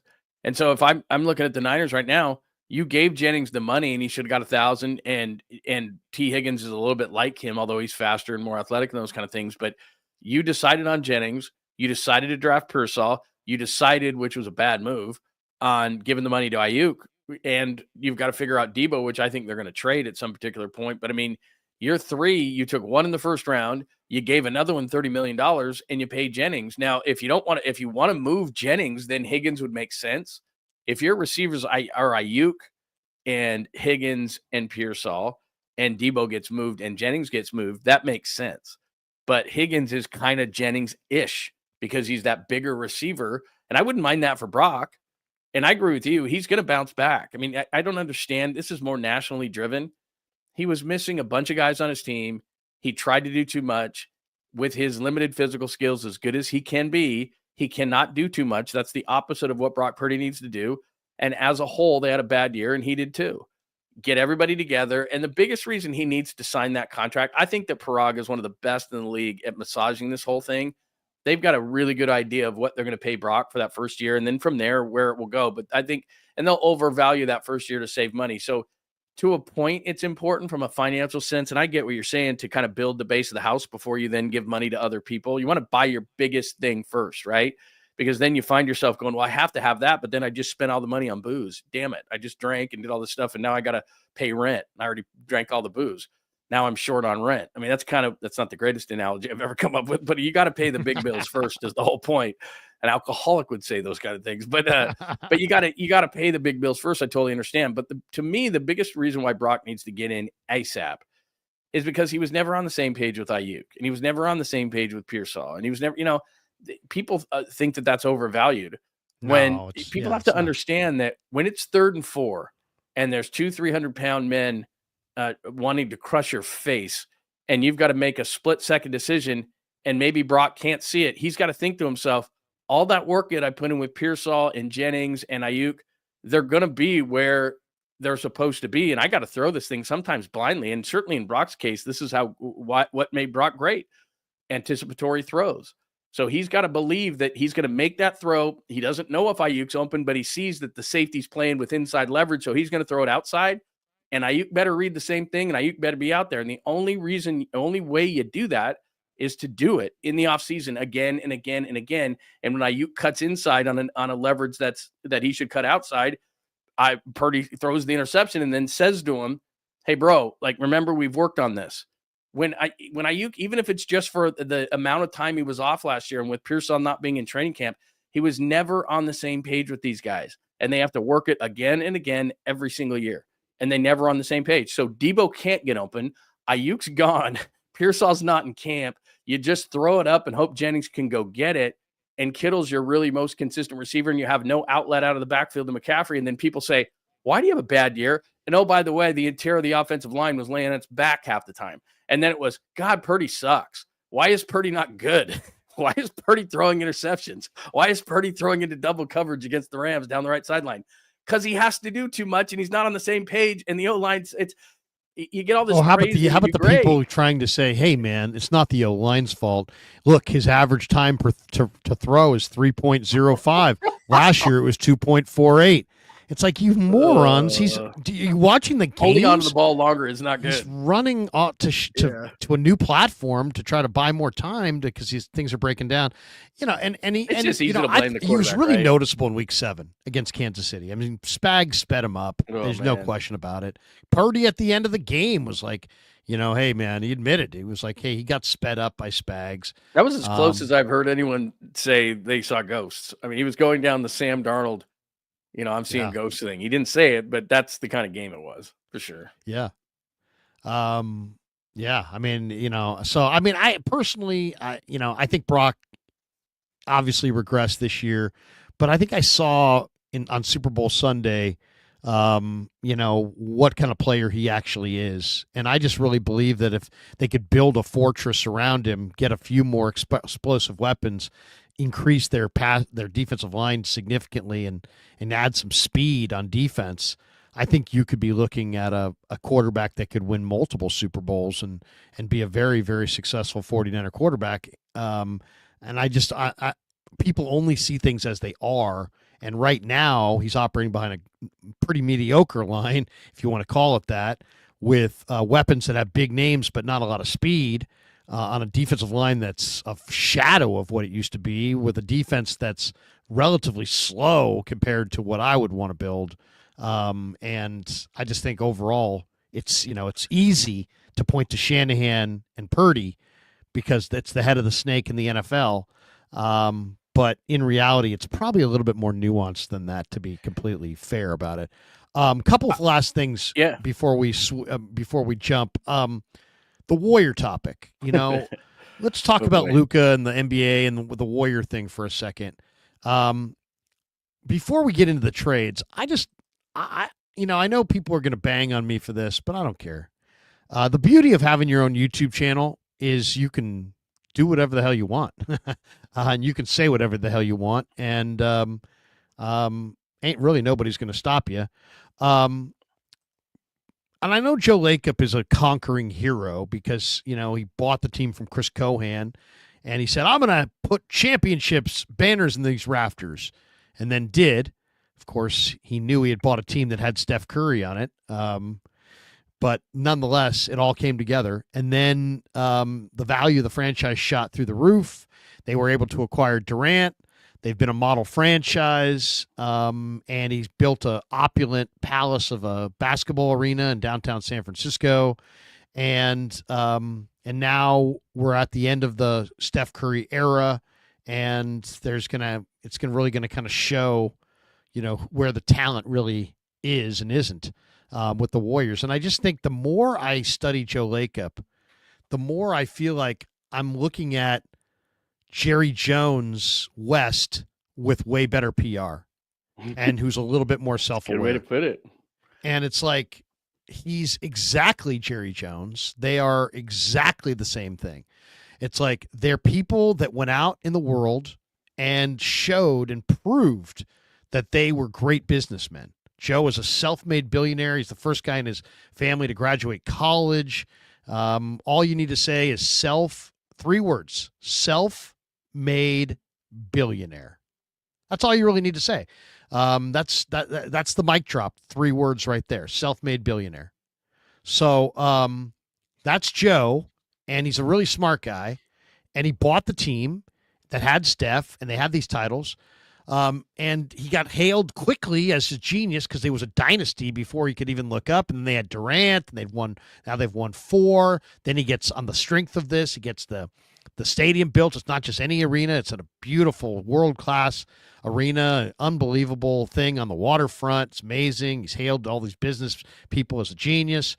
And now, he originally smart enough to know that he needed to buffer himself with people that had real basketball chops and credibility. He paid the couple $1 million to have Jerry West on the payroll, and he had Bob Myers and Larry Riley and Don Nelson and, Travis Schlenk. And, he had a lot of different personnel people there. And then he eventually kind of chased them all out. He's replaced them with his sons, Mike Dunleavy. Larry Harris is still there, but other than that, it's Joe has a big say. His sons have a big say, and we'll see what they can. They've hit on a couple picks. Pajemski, TJD. They've missed on a few picks. Jacob Evans, Alan Smiley-Geach, and some of these things. Oh, these guys are going to be great. Justinian Jessup he's going to take your breath away. Well, maybe not so much. Nico Mannion is, not so much. So they've missed, and now here they are at the end of the Steph era, and Joe is a lot like Jerry Jones. I mean, he is absolutely, you can't say he's meddlesome because it's his show. You can't call Jerry meddlesome. It's his team, and he is absolutely running it with Steven, and everybody laughs at the Cowboys, but nobody laughs at Joe because of the presence of Steph, and they've had the success. But, I mean, Jerry Jones won 3 Super Bowls. Jerry Jones built a state-of-the-art facility and authored all kinds of big-money sponsorship deals for the league. Jerry Jones has been enormously successful, except he's viewed as a freaking failure since 1995, and it's now 2025. We're talking about 30 years of not being able to get out of his own way. And I kind of get the feeling that Joe Lacob is going to be headed down the same road because the bottom line is he's now got his kids in the front office. I mean, if you want your kids to be part of it, make them the head of community affairs. I mean, do what Al Davis did and give Mark Raider image and nothing but Raider image. Yeah, he doesn't get anything till you pass away. Right. He didn't get anything. Al never rewarded his son. He he got to go to the games and sit in good seats. Yeah. But he wasn't drafting anybody. And now you've got your sons because they got a good education somewhere. Now they're in the front office, and you don't have Jerry West, and you have and it's like, so I just kind of think that when you fall in love, I mean, like if you went to Jerry Jones and said, "Hey man, you can have one more ring, but you can't be the general manager and you can't draft the players, you can't pick the coaches, you can't do anything anymore. You can just go. And you can be the owner, and you still get to own it. You sit in the owner's box and this and that, but you're not drafting anymore, and you're not making football decisions anymore at all. Would you rather have that, or would you rather have no more rings? And I think he would rather do it himself and have no more rings. I think it's proven. Him and Steven would rather just have control on draft day and try to make the best decisions they can, and they'll live with it if it works out or not. They are not giving up control to a Jimmy Johnson or a Bill Parcells ever again. So, I mean, and Joe, I think that question almost needs, I mean, Joe got caught on his own deal last year when he ran out Bob Myers, and Tim Kawakami at the presser noticed that the draft was between the dates between the presser date and Myers' last contractual date. Joe's like, Bob's last date is July 1st. Oh, well, that's interesting because the draft is the 28th. So you said you're not firing him. So Bob's going to run the draft on the 28th, and he's going to be in the war room on the 28th. And everybody's like, well, he could be. Yeah, I guess he could be, huh? Was he? No. Why? Because he wasn't. He didn't just leave on his own. They got rid of him. So, I mean, that was just that's just a bunch of PR spin doctoring. And so it's like you ran out Bob Myers, who drafted Draymond Green, who drafted, Harrison Barnes and Festus Ezeli in that one draft that you really, helped this whole thing come together. I mean, you ran out Jerry Jones or Jerry West. You let Travis Schlink go. You've replaced him with your kids. And it's like, I just feel like now, Joe's like, we are never going to take a step back. What? We're light years ahead of the rest of the NBA. The best We're not light years ahead of anybody. And when did the Niners turn it around? They turned it around with Jed York stopped doing social media, stopped getting in the front of everything. He realized he didn't know what he didn't know. And what he did know was, how about I hire really good people? And this isn't a sports thing. This is a business thing. So business succeeds or fails from the top down. So I don't care if Mark Davis hires Pete Carroll, and Pete Carroll, I think, is a changer of culture, but it's never going to work because Mark Davis is the owner, and it's never going to work in Dallas to the level it's going to because Jerry is the owner. I've seen it up close. Stephen Jones Stephen runs operations for the Cowboys, one of his sons. Jerry Jones Jr. is like Jerry Jones Sr. He's just a drunk and in there for the ride. So that's what's going on. What the problem with Joe Lacob is, and just like in life, sports, you get no second chances. So instead of James Wiseman, LaMelo Ball should have been taken. Instead of Jonathan Kuminga, Franz Wagner should have been taken. Instead of Moses Moody, who for some reason they don't play unless it's a desperate situation, and I saw that he had a good night tonight, Sengun, who's going to the All-Star game, should have been chosen. Now, you're not going to go 3 for 3 on those, but you can't go 0 for 3. So the reason why the Warriors are struggling right now is they went 0 for 3 in situations they had the 2nd, 7th, and 14th pick when they still had one of the greatest players of all time and maybe the greatest glue player of all time. And everybody's screaming and yelling, they need to make a trade. How about they needed to draft at 2nd at 2, which was the reward for the 15-win team. The reward for the Timberwolves being so stupid into the D'Angelo Russell trade was not only Wiggins, but also the 7th overall pick, get a player. And then 14, they just won't use Moody, and Sengun's going to the All-Star game this year, the big man for Houston. So you went 0 for 3. For some reason, you allowed Draymond Green to control the team, punch Jordan Poole in the face, and say, I guess Draymond can't coexist with this guy, so he'll trade him for Chris Paul, who we will get nothing for. That's an asset that you absolutely allowed to walk out the door, when at least when Bob Myers was around, he got D'Angelo Russell for Kevin Durant, which wasn't great. But then D'Angelo Russell was a placeholder for that money, because if you don't have a placeholder, you lose the money in the league when you're over the cap. So what that turned into was Wiggins and the 7th pick. So the old regime got it. You can't make mistake after mistake after mistake after mistake and continue to be great, because you look back and you say, here's Steph Curry. Well, now Curry's in his age 37 season. He's not a Batman. He's a Robin. Draymond Green's hurt all the time. And you scratch your head and go, why are we 11th? Because you did some really good things when you won titles, and then you stopped doing those good things, and you haven't made a good move since when? When was the last time the Warriors made a great move? A great move. It was the Wiggins trade, right? The Wiggins-Kuminga trade was the last time they did something outstanding. What was that? 4 years ago. I mean, you they had a can't good stand draft last year. They got TJD and Pajemski, and they picked 19 and 57. I'm just trying to be here's fair where to they them. screwed it up. Here's where they screwed that up. Then in the offseason, Pajemski and TJD are role players. They're good role players, but they're role players. They said that Pajemski was untouchable. And that's Joe Lacob, because nobody who knew anything about basketball would ever say that. So then Joe Lacob starts running the operation. Brandon Pajemski is untouchable. Brandon Pajemski takes charges, grabs a few rebounds, is a good rebounder for his size, can get hot by shooting the ball a little bit sometimes, but he's a bench, he's a 6th, 7th, 8th guy. Those guys aren't untouchable, Joe. So my whole point in saying this is, the minute Jed said, I know what I don't know, the Niners took off. All owners want, I don't know, rock stars want to be athletes, athletes want to be rock stars.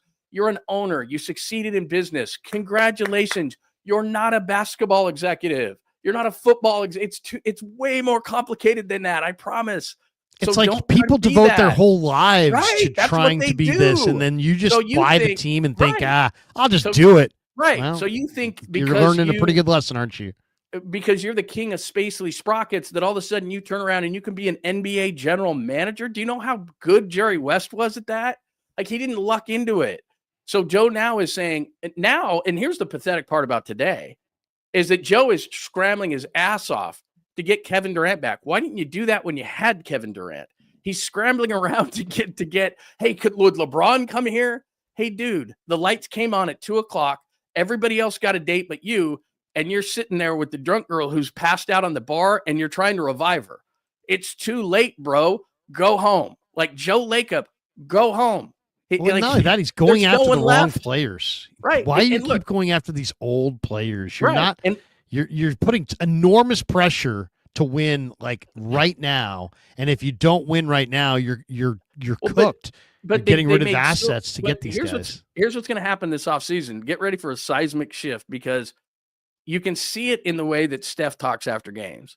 Steph used to be positive, positive, positive. You couldn't get Steph to slip up. And he doesn't slip up because that's the wrong word, because he's the greatest CEO, potentially basketball player of all time. And he's the greatest American Idol basketball player.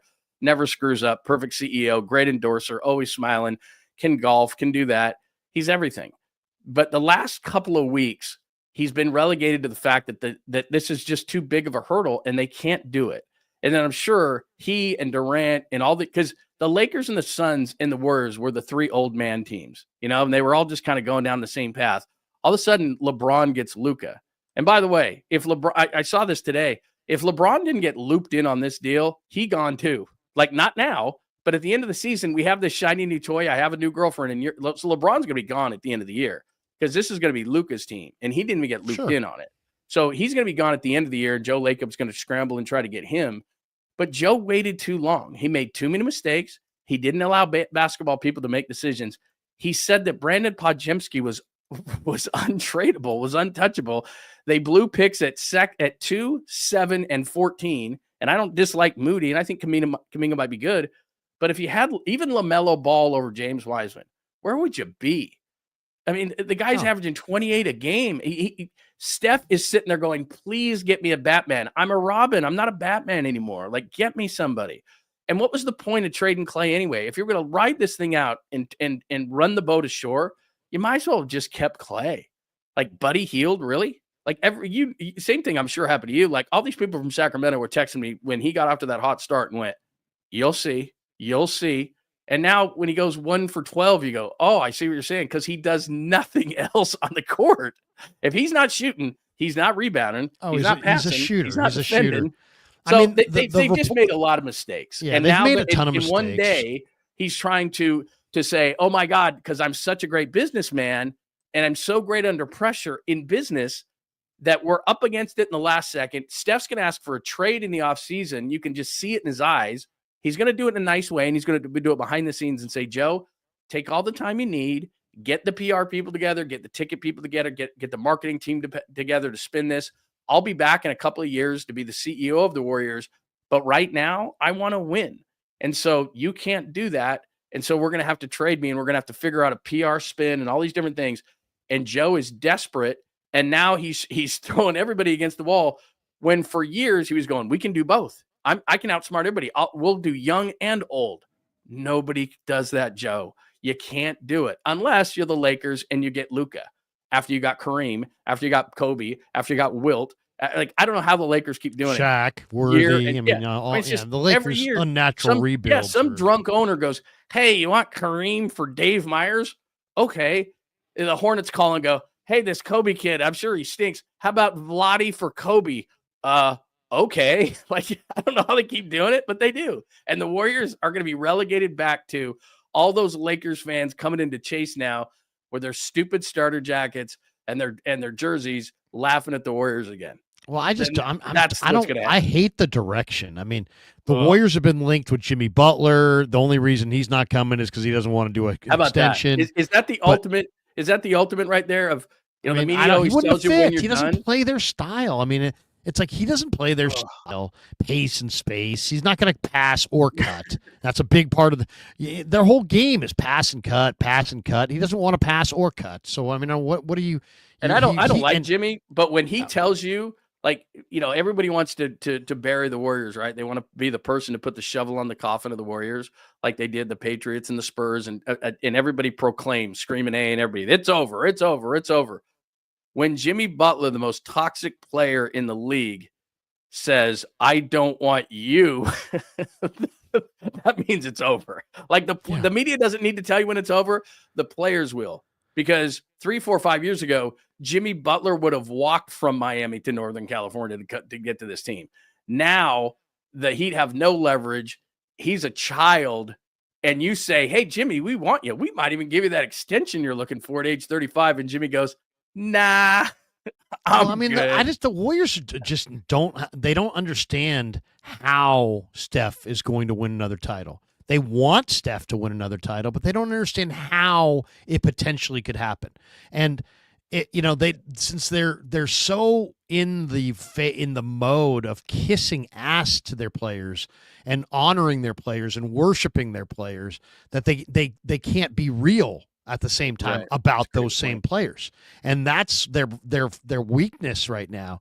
The Warriors keep talking about getting another player around Steph. And there's no question they need another player around Steph. Jimmy Butler's not it. Why? He's too old. Kevin Durant is not it. Why? He's too old. LeBron James is not it. Why? He's too old. Paul George is not it. Why? He's too old. So that's the problem. They keep going for stars, but they keep going for old stars. And I understand it because they're looking for somebody who's on the same timeline as Steph Curry. But that's not what they should be looking for. What they should be looking for are young stars whose value currently is way, way lower than their potential upside could be. The problem with them, though, they don't have anybody. Like, the Lakers at least had Anthony Davis to make the Luka move. They don't have it. Like, the Warriors have like 6 expiring contracts. Right. But they don't have a guy where a team would say, "You know what? I would do that deal." Like, we overvalue Kuminga. He's still a ways away. Like I said, Joe's fingerprints are all over this stuff because he overvalues Kuminga because he's not a basketball guy. He overvalues Podziemski. He overvalues all his own players because what he really is, and he shouldn't be running the franchise. And this is why you don't run the franchise as an owner, because you're a fanboy. And it's like fantasy, and it's like, I'm going to move this guy for this guy and this guy for this guy. Well, you're hard capped and you've got to become within 25% and $100,000 of the move, and it doesn't work. And financially, you're trying to say that you want to save money. Like, all these moves are now coming back to bite them. Getting nothing for Chris Paul, deciding that Jordan Poole and Draymond Green couldn't exist, blowing those 3 lottery picks. You can't do those things in basketball. In football, because there's 7 rounds, you can maybe have a bad draft or two, but after a while, that's what we're seeing with the Niners too, is they've recovered with this last year draft, but 22 and 23, when they didn't have a first round pick and they took Jake Moody in the 3rd round and Jair Brown is not looking great. And we've looked down at, I mean, Brock Purdy is the only thing out of the 22 draft entirely. And then you ask yourself how Philadelphia, Detroit, and the Rams passed you with great drafts. That's why, because professional sports are not forgiving. And if you basically go on vacation for 3 years in the draft like the Niners did, or if you go on vacation like the Warriors do, what do people always tell you in business? If you're not getting better and you're staying the same, people are catching up. So if you're standing still and people are running, they're going to pass you. Well, everybody's running past the Warriors, and teams in the NFC are running past the Niners. You can't have, as great as you can be, you cannot have an off 2 or 3 years in free agent signings and in drafts. Well, you could miss on That's 2 what has picks. happened. You can miss on 2 Right. picks. You can't miss Yeah, on you 10. can. But missed on that's where 10. but we can look at both teams and it's similar. But in the Warriors situation, because you just don't get many things, many opportunities, where the Warriors are, and this is strange to say, but you either need to be really good or really bad. Because if you're really bad, then you have all these picks, and the concept is you can get the better players down there, or you have to be really good. Purgatory in sports is the middle. Purgatory in sports is not the bottom, because you have assets to get better. Purgatory is where the Warriors are. Not bad enough to be in the lottery, not bad enough to get the best players. And in the NBA, there's only a couple every single year, if that. You get really lucky if you get somebody at 10. This year with the Niners picking 11, it's like I expect the Niners to get a really, really good player at 11. You can't say that in the NBA draft. So if you're not at the top, and the Warriors just proved it, 2-7-14, they have, I'm not going to say nothing to show for it, but well, in Wiseman's case, they have nothing to show for it. But you cannot get those opportunities, have a 15-win season, handed the second overall pick in the draft, LaMelo Ball's on the board, and you take James Wiseman with 69 minutes of college ball action and just dominated because of his size. Like, that's the move you made. Or Kuminga, who is incredibly raw, instead of Wagner, who you saw at Michigan could play. You cannot make those mistakes time and time again. You cannot lose Chris Paul for nothing.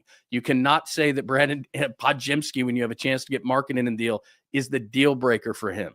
Even though he hasn't had a good year, Podziemski's untouchable. He's the 7th or 8th guy in your team. He's not untouchable. So those mistakes are now coming home to roost. And Joe, as you astutely pointed out, does not have basketball people in place to make these moves. And now he's panicking and calling all these teams, reporting to Shams today. He's calling the Lakers about LeBron. He's calling the Suns about Durant, who are trying to get Butler themselves. He's scrambling all over the league. Where were you earlier this year? Where were you last offseason? When I mean, could you imagine, Krug, they could have been worse. Could you imagine if they had gotten Paul George and traded Kuminga in the way that Paul George is done? Well, that's what I'm saying. It's like every one of these older players is a freaking dead end. Stop even talking about LeBron. I mean, get LeBron's name out of your mouth. Right. Get Paul George. Everybody who's north of 32, pretend they died. Don't pretend they're dead, because they are dead as far as you're concerned. Pretend they died. Don't even, sorry, Joe, we can't trade for him. He's dead. Wait, I didn't hear about that. Yeah, it just happened. Yeah, he Tragic. died. He's 32 now, Joe. He's fucking dead. He's The NBA Central Twitter account says that the Warriors are showing interest in Zion Williamson and LaMelo Ball, according to Brett Siegel, who covers the NBA.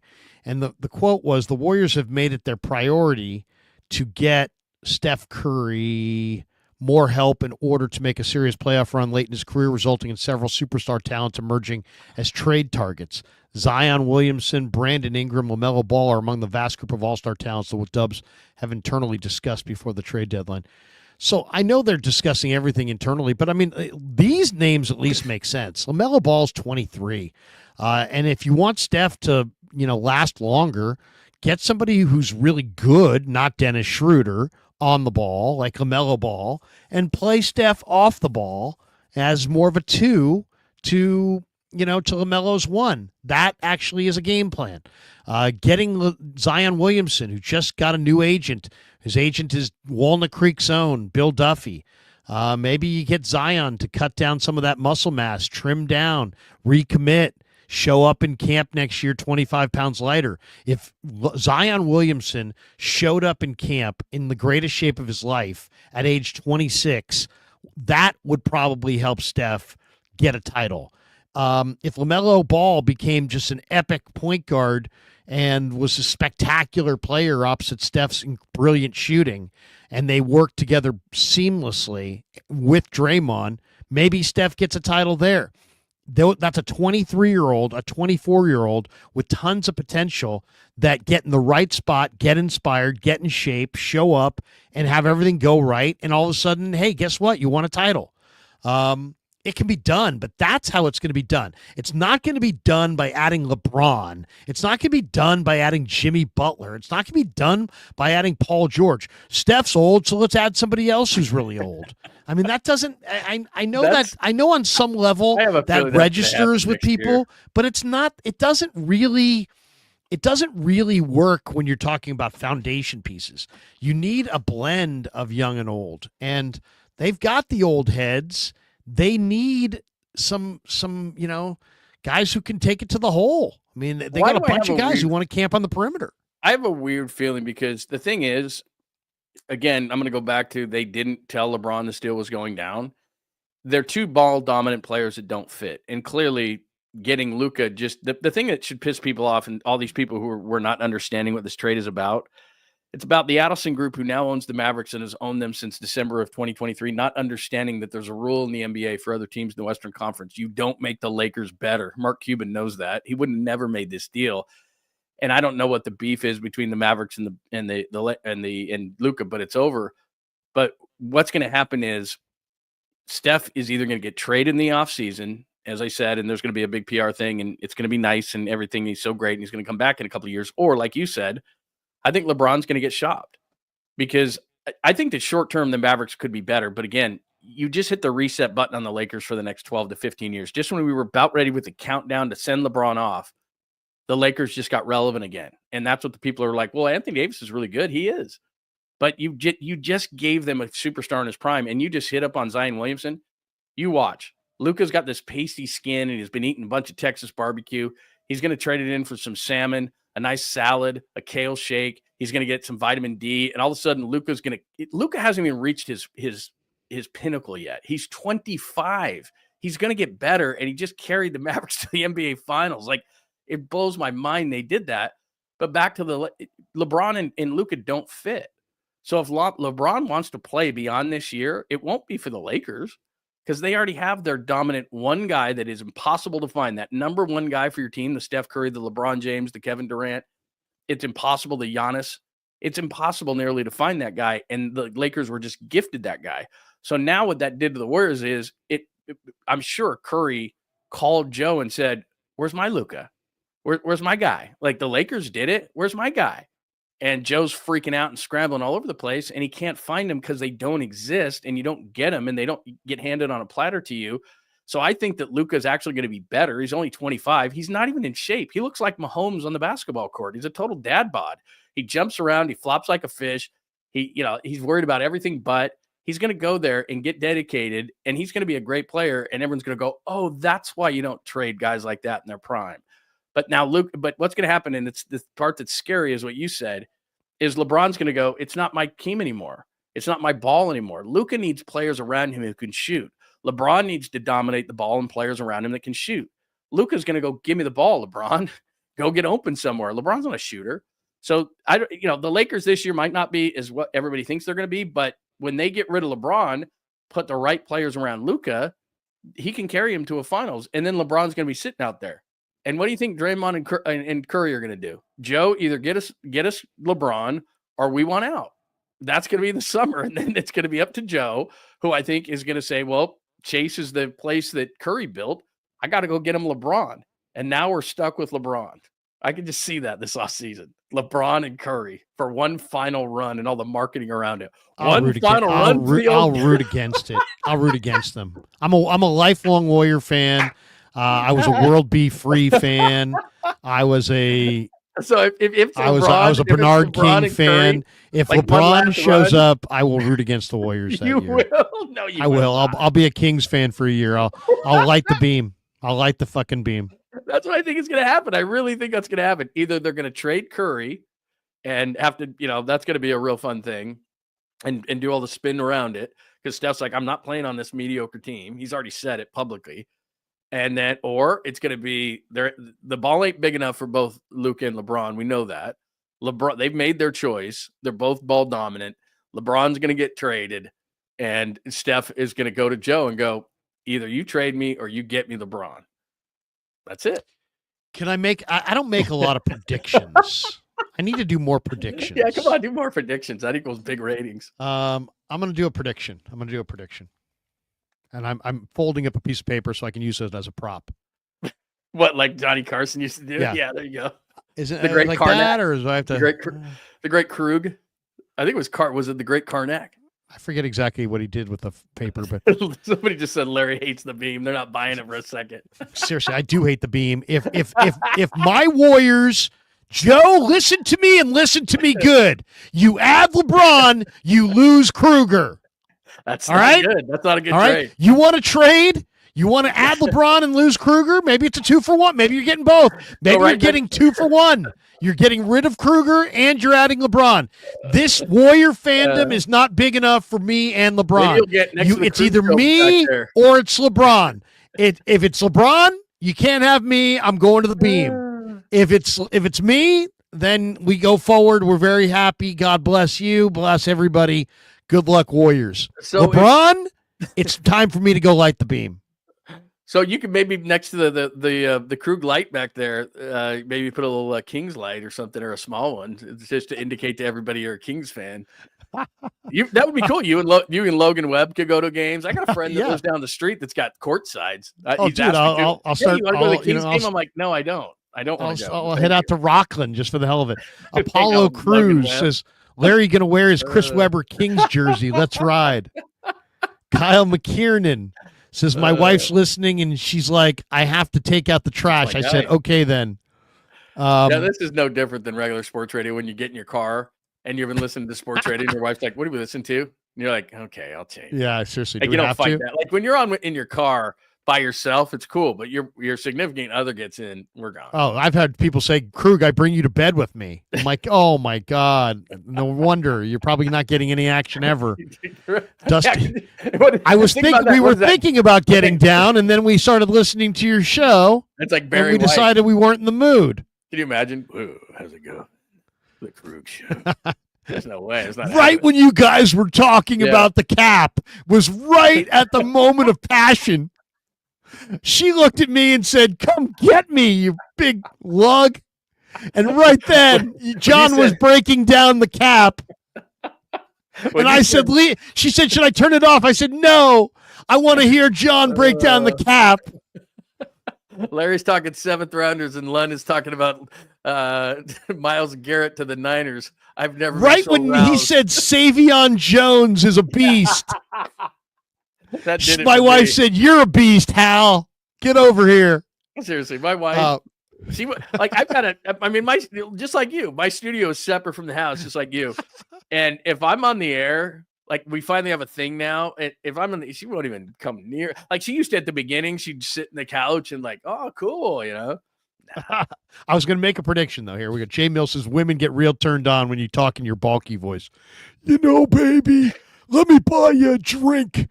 How about I'll buy money getting paid by the Jags for doing nothing. I got a lot of that Doug Peterson cash.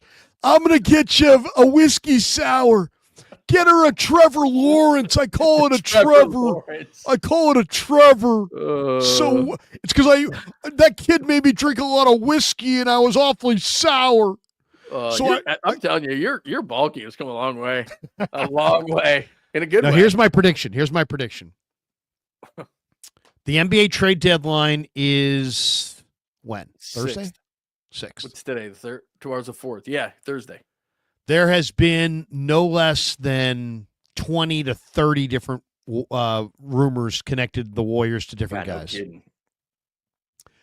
I will make a prediction.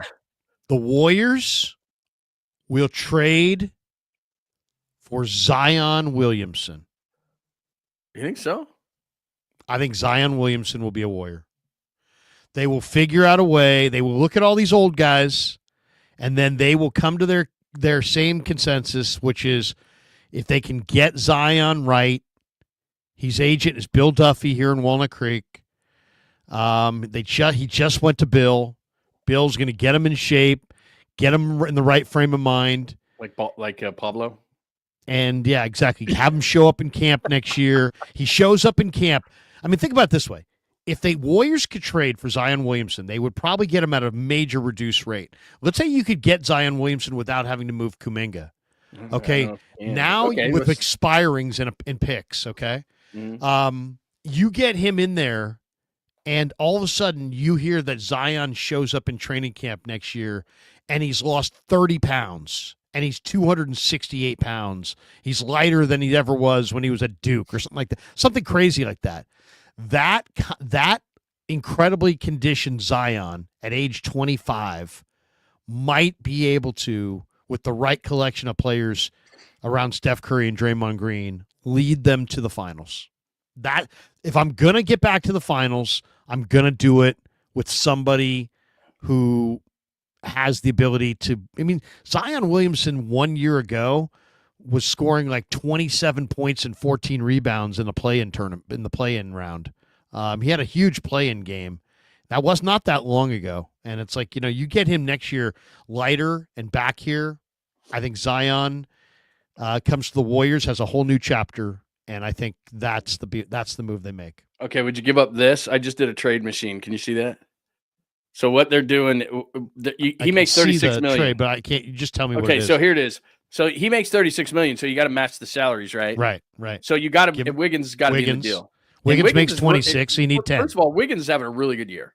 All right, yeah. Wiggins having a very good fine. year. You got to pay to play. Yeah, you do. So Wiggins has got to go because Wiggins is okay. Well, just by the way, he's got to be in the trade. For the Warrior fans to be like, hey, we don't want to move Wiggins.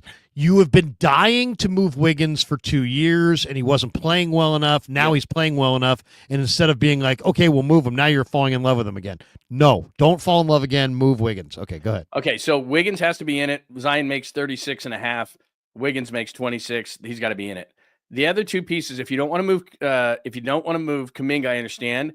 Let's say it's Moses Moody. Yeah, okay. I put Moses in the trade. He's going to want him. They're going to want him. Moody. So it's Wiggins, Moody, and Podziemski makes 3-5 to make it a match. So Wiggins, Moody, Podziemski for Zion. Done. Did you do that deal? Yes. And you keep everybody I mean, Moody's hardly in the rotation. You might be able to do it without Pajemski if you didn't expire an extra If I'm pick. New Orleans, I'm just trying to think the other side of it. If I'm New Orleans and I'm going to move Zion, remember, he's not 35, he's 24. 24. So if I'm moving a 24-year-old who has the potential that he does, right? And I want picks and young players. And I'm not getting Kuminga, who is the player that they probably want. Then Wiggins is even though he's having a really nice year, he's kind of a throw-in. Moody you're not using anyway, and I think he'll be good. I think with the Pelicans he'll average 17 points a game because they're actually going to play him and he can play. But you're not using him, so what the hell do you care? And Podziemski, you're kind of down on because he's hot and cold, and yeah, he's a real scrapper. I like it. But now all of a sudden you have Zion Williamson to build around, Curry, Green, Schroeder. I'd move Schroeder if I could. No, I think Schroeder, you're trying to move in a different deal. Yeah, Kuminga you kept. So basically your starting lineup becomes obviously Steph is in the backcourt. You've still got Schroeder. He starts, I guess. Zion is up front. Draymond is up front. And well, you don't have a big really. Yeah, you have start a big. Don't you have Looney and Post and TJD? You have TJD. Yeah, you could start, and you start TJD and Kuminga comes off the bench. I was trying to think Kuminga, but your front court is TJD, Green, and Zion. Your back court is Curry and Schroeder, and you have a pretty good bench still. You still got Kuminga coming off the bench. You got Peyton coming off the bench. All that kind of stuff. And some of these could be expirings that could be valuable. I mean, some of these teams actually do like the expirings. They just want to get a million picks. If I'm the Warriors, though, here's the problem. If I'm the Warriors, and I know I just got Zion in that scenario, I got Zion. I wouldn't mind throwing some expirings for Cam Johnson. I don't want to. If I'm the Warriors, knowing that Steph is in his age 37 season, Draymond's gonna. I know people don't want to give up Kuminga. I don't want to give up the picks because when you hit rock bottom, and you will hit rock bottom. Sports is like gravity. At some point, maybe the Dodgers are the exception. Like, is it ever going to come down? You got to have the picks. But it comes down. And so you throw it up, it comes down. So the Warriors the ball's coming down. And if you don't have picks, you are screwed. You're screwed. You don't have picks. You can't get better. There's no other way in the league unless you go total rock bottom. But then when people go total rock bottom, and this is the problem that the Bulls faced after they lost Jordan. Well, people will come here. Players will come here. We'll just get cap room. We'll just ditch everybody and we'll get cap room. Nobody wants to play for your terrible team, except for the Ben Gordons of the world. And I mean, that's what they did. They went out and got Charlie Villanueva and Ben Gordon, and these guys. It was like, yeah, you've got cap room, but it's crap. No one wants to play for your team. Don't you understand that? And so these teams are perpetually losing because like these teams that are in purgatory because they don't have picks, like you said, Brooklyn, all these teams, and they're trying to scramble again. to trade pieces. And like if I hear Cam Johnson's name or somebody of the equivalent one more time, I'm gonna vomit. Like that's rearranging deck chairs on the Titanic, man. He was in Phoenix and did nothing, and all of a sudden he goes to a really bad team. That's what you and I were saying about Schroeder. We were warning people. He's playing 34 minutes, scoring 18, dishing 6 on a terrible team in which someone has to score and pass. When he comes here, he's going to be Dennis Schroeder. He's going to average 8 and 4 assists in 22 minutes. Like, stop it. It's unbelievable. People thought he was actually going to play that way when he got here.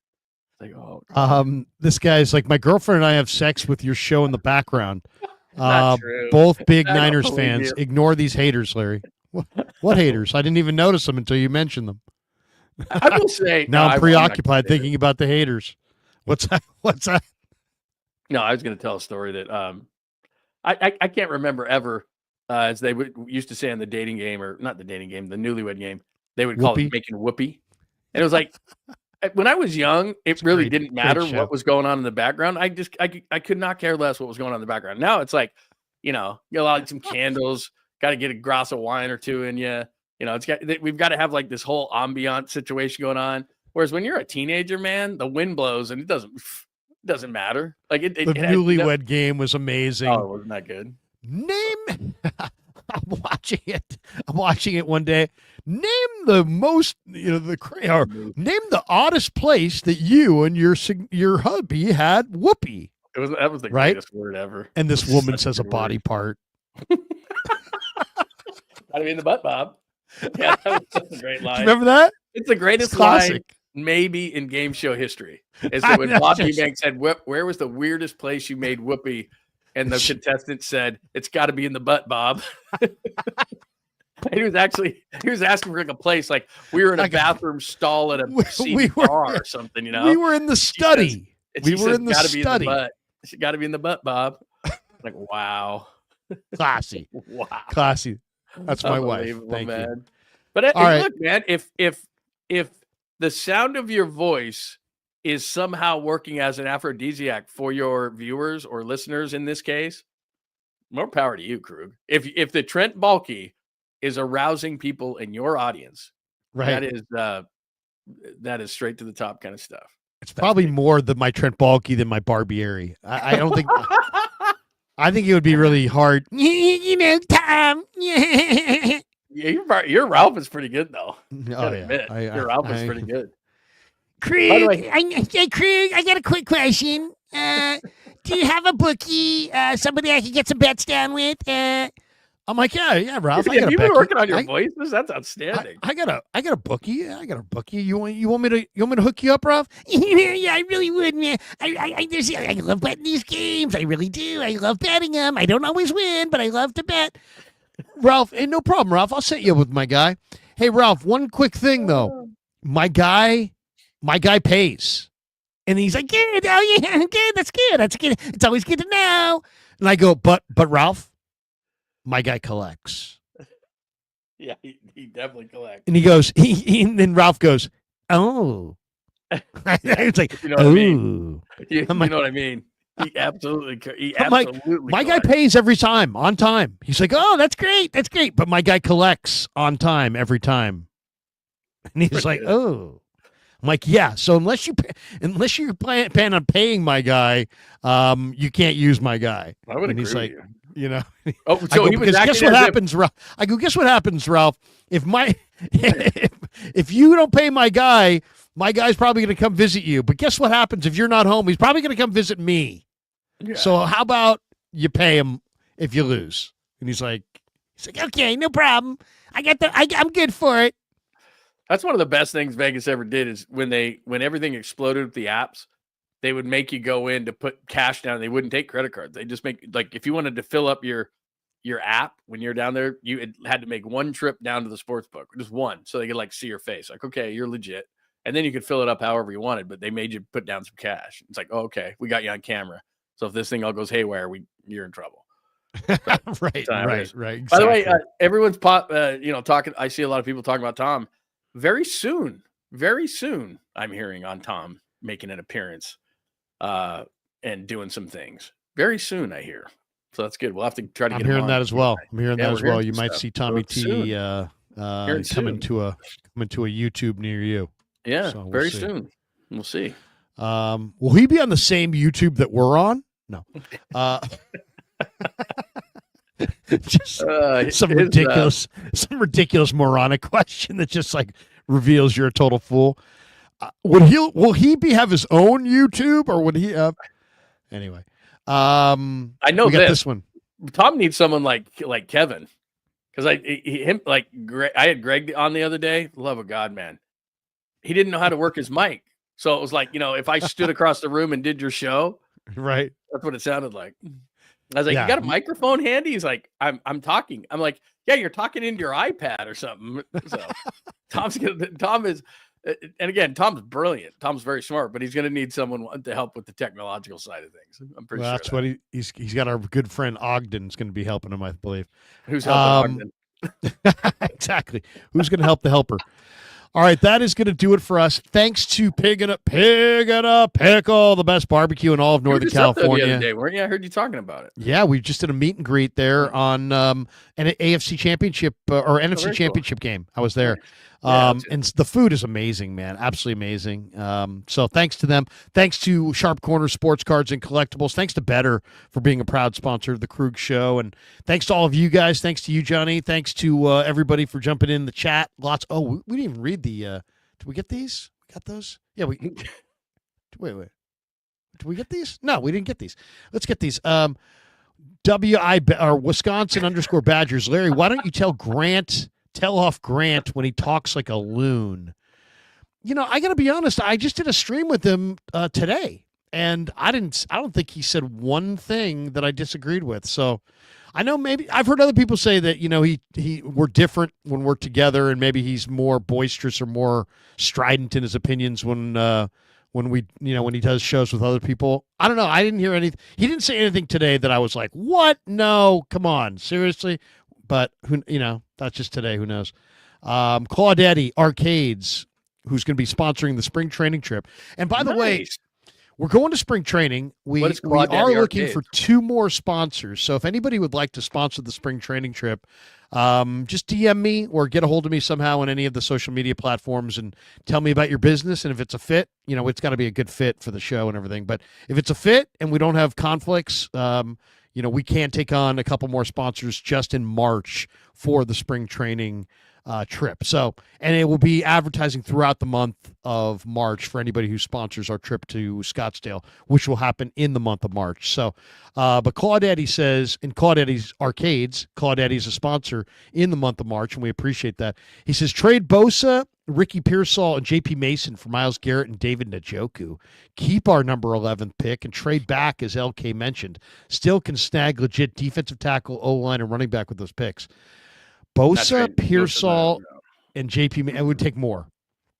You might have to trade a 2026 pick, but it would probably take more. Pearsall, I don't think has a lot of value right now. He's got to build it up. JP's a restricted free agent, so until you sign him, you can't trade him. Yeah, you could trade him after you signed him. Yeah, you could. That would be an option, maybe. Yep. Flav says, I feel like the Rams are getting rid of Cooper Kupp to get T. Higgins. They will probably go all in for Stafford's last year. You know what, Flav? I think Flav could be onto something there. I think he might be right. Yeah, it's too bad the injuries took Kupp away because he was a pain in the butt to the Niners. By the way, in 10 games against the Niners, they were 2-8 with him. It was just that NFC Championship game. He had 11 for 142 and 2 touchdowns. That's the only game he really killed the Niners. He was good. I mean, he was really, really good. Oh, that last drive though, man, you knew the ball was coming his way. Yeah, couldn't stop it. Could not stop it. James Foster says God stuff, but I think he meant God stuff. I think he meant good stuff. He meant God stuff because that's the kind of work we've been doing tonight. God's work. This sports talk stuff is God's work. This is what God wanted. You would have thought God would want more. Joe Lakeup is God's work or God's stuff. We got this one. Bay Area GM says, great show, guys. Thank you, Bay Area GM. My favorite part was when you're being the aphrodisiac to the people making sweet whoopee. Oh, yeah. In the background, apparently. Just late at night. Seriously, my wife right now. Wait a second. If that's really the truth, if that's the truth, then maybe we should charge add more. a little something to the festivities. I don't want to. Classic. They're really gonna be getting down here. Oh, there we go. See, now that's better, Krug. If you run this during the whole show, remember, what was his name with the scratchy voice? Scott, what's his face? Scott Farrell. Scott Farrell. Hey, you're the man tonight. How can I be the man? You're the man. He would have like Metallica going on in the background. I was like, dude, you got this gravelly voice. You got Metallica rocking. I can't even hear what you're saying. And then you like bring a collar on or something, and you're like, oh. Did I ever tell you my Scott Farrell and I partied together Let me tell you a story. Scott Farrell and I partied together in New Orleans. He was nuts. at the NAB in 1994 when he was rolling really fat, and it was in Pat O'Brien's, and they had a room up top, and they only allowed you up if you had a ticket to the party, and so it was this killer party upstairs, and it was catered, and all these people. DC was his like guy, Darren Chan. Oh yeah, he was Scotty's guy. And DC saw me and I was down there. He's like, yeah, Kruger come up. I came up, and I mean, I'm up there. There's like, do you remember the Fabulous Sports Babe? Oh yeah, the ESPN. She's doing the mornings on ESPN. What was her name? Linda Nancy. or her name was Nancy Donnellen. Nancy. Oh and my God. God. I got caught at the party talking to Nancy. Oh, she won't shut up. Oh my God! And she just let me like, tell you, darling. And she's got kind of a gravelly voice too. And she's one of those people, like, you hear chain smoking. I mean, literally, she would get like a quarter of the way done and start another one. Yeah, just one after the other, and she's talking to you too. She's a close talker, and you swear that you work at the Marlboro factory. It's just right in your face, like, oh my God. It was an unbelievable party, though. And Farrell was rolling, and he was like the new guy at Westwood One at that point. And Craig Kinchin, who was a friend of ours, was running Infinity. I don't know if you know Kinchin, but he runs Infinity. He ran Infinity for a while. But he had hired Scotty, and Scotty was in the honeymoon phase, and there were so many Westwood One executives just patting him on the back, telling him the guy could have literally took a dump on the console, and they would have been like, "Oh, look at the way he took that dump! It was amazing. You're an amazing talent." I mean, they were in that phase of like just absolutely loving up on him, and he had this huge party at Pat O'Brien's in the middle of the courtyard. It was epic. By the way, George is there. My son is there. He's going to do hits with me. And he said, I texted him during the show and said, Larry wants you on too. And so he'll be on Radio Row. He gets down there at like, I don't know, 8 a.m. or something, or 7 a.m. I'll get his contact when we're done, and I'll make sure we get him on. He'll be more than happy to. And he was doing a show. He really did it, not his first talk show, but he did about a 5-hour talk show with 2 other guys from SU, and they were doing it on Twitter. And so I was tuning in and watching him, and you would have been proud. The other guys never got a word edgewise, but he was just cranking away. Dude, it was hilarious. George, he was fantastic, man. And you've been able to, I'm sure he's been able to observe you, pick some things up.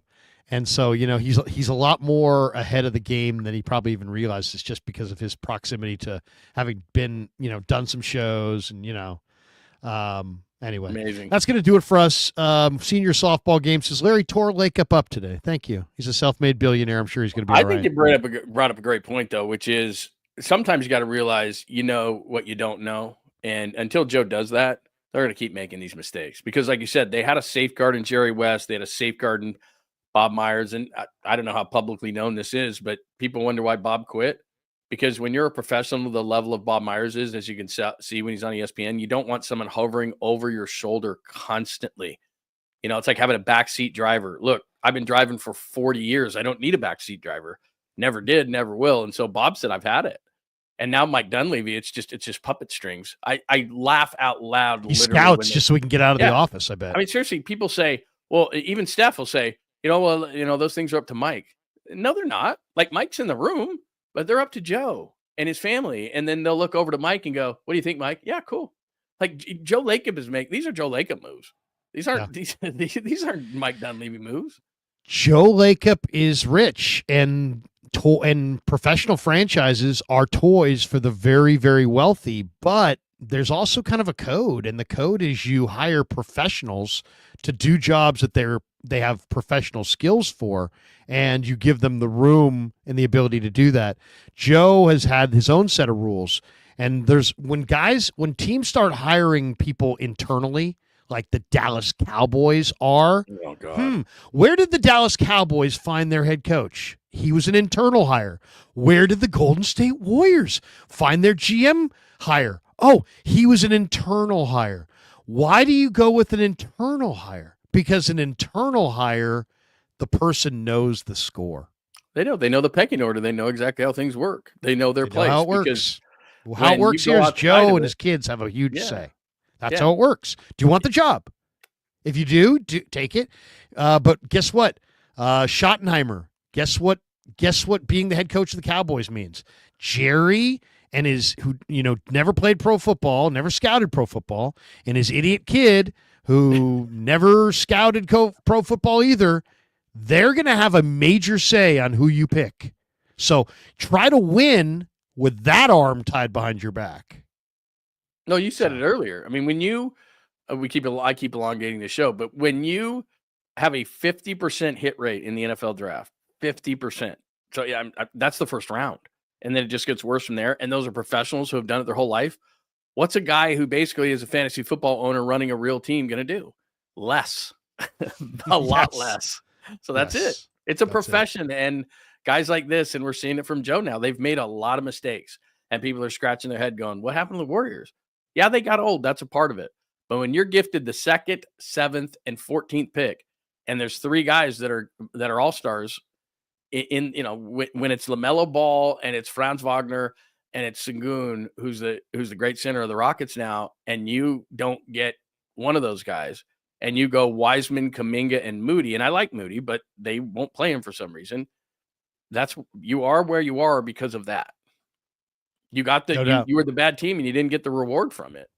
So I'll stop. You wound up with the top 3 pick. It was your absolute crucial moment, and you took a bust, and you're probably never going to have that kind of asset ever again. Anyway, that's going to do it for us. Thanks to John. Thanks to all of you guys. Have a great night, everybody. A lot of videos coming out tomorrow. A lot of content coming out tomorrow. Back with Niners Nightly tomorrow at 6 o'clock. Join me on KMBR at 6. Ryan Fowler is going to stop by. He was in Mobile all week for the NFL Pro Football Draft Network, I believe. And he's a reporter. He's a young scout. He's a pretty sharp guy. He put out a lot of stuff on X. He's going to join me tomorrow night at 6:15, talk a little bit about the week that was in Mobile and who stood out to him. And we'll look ahead what he heard about the Niners, boots on the ground, all that kind of stuff. So we'll talk to him tomorrow. We'll do some more videos tomorrow. Also, Raj is stopping by tomorrow night for a live stream. So should be a lot of fun. Have a great night, everybody. Thanks for tuning into the Krug Show. By the way, like and subscribe. If you hit like, it just helps the algorithm. More people find the show. If you hit subscribe, every time I go live, you don't have to miss any of it. So subscribe over here. Subscribe over to Johnny's channel as well. Support both channels. And thanks again. Peace. Yeah, never met a man I've been scared.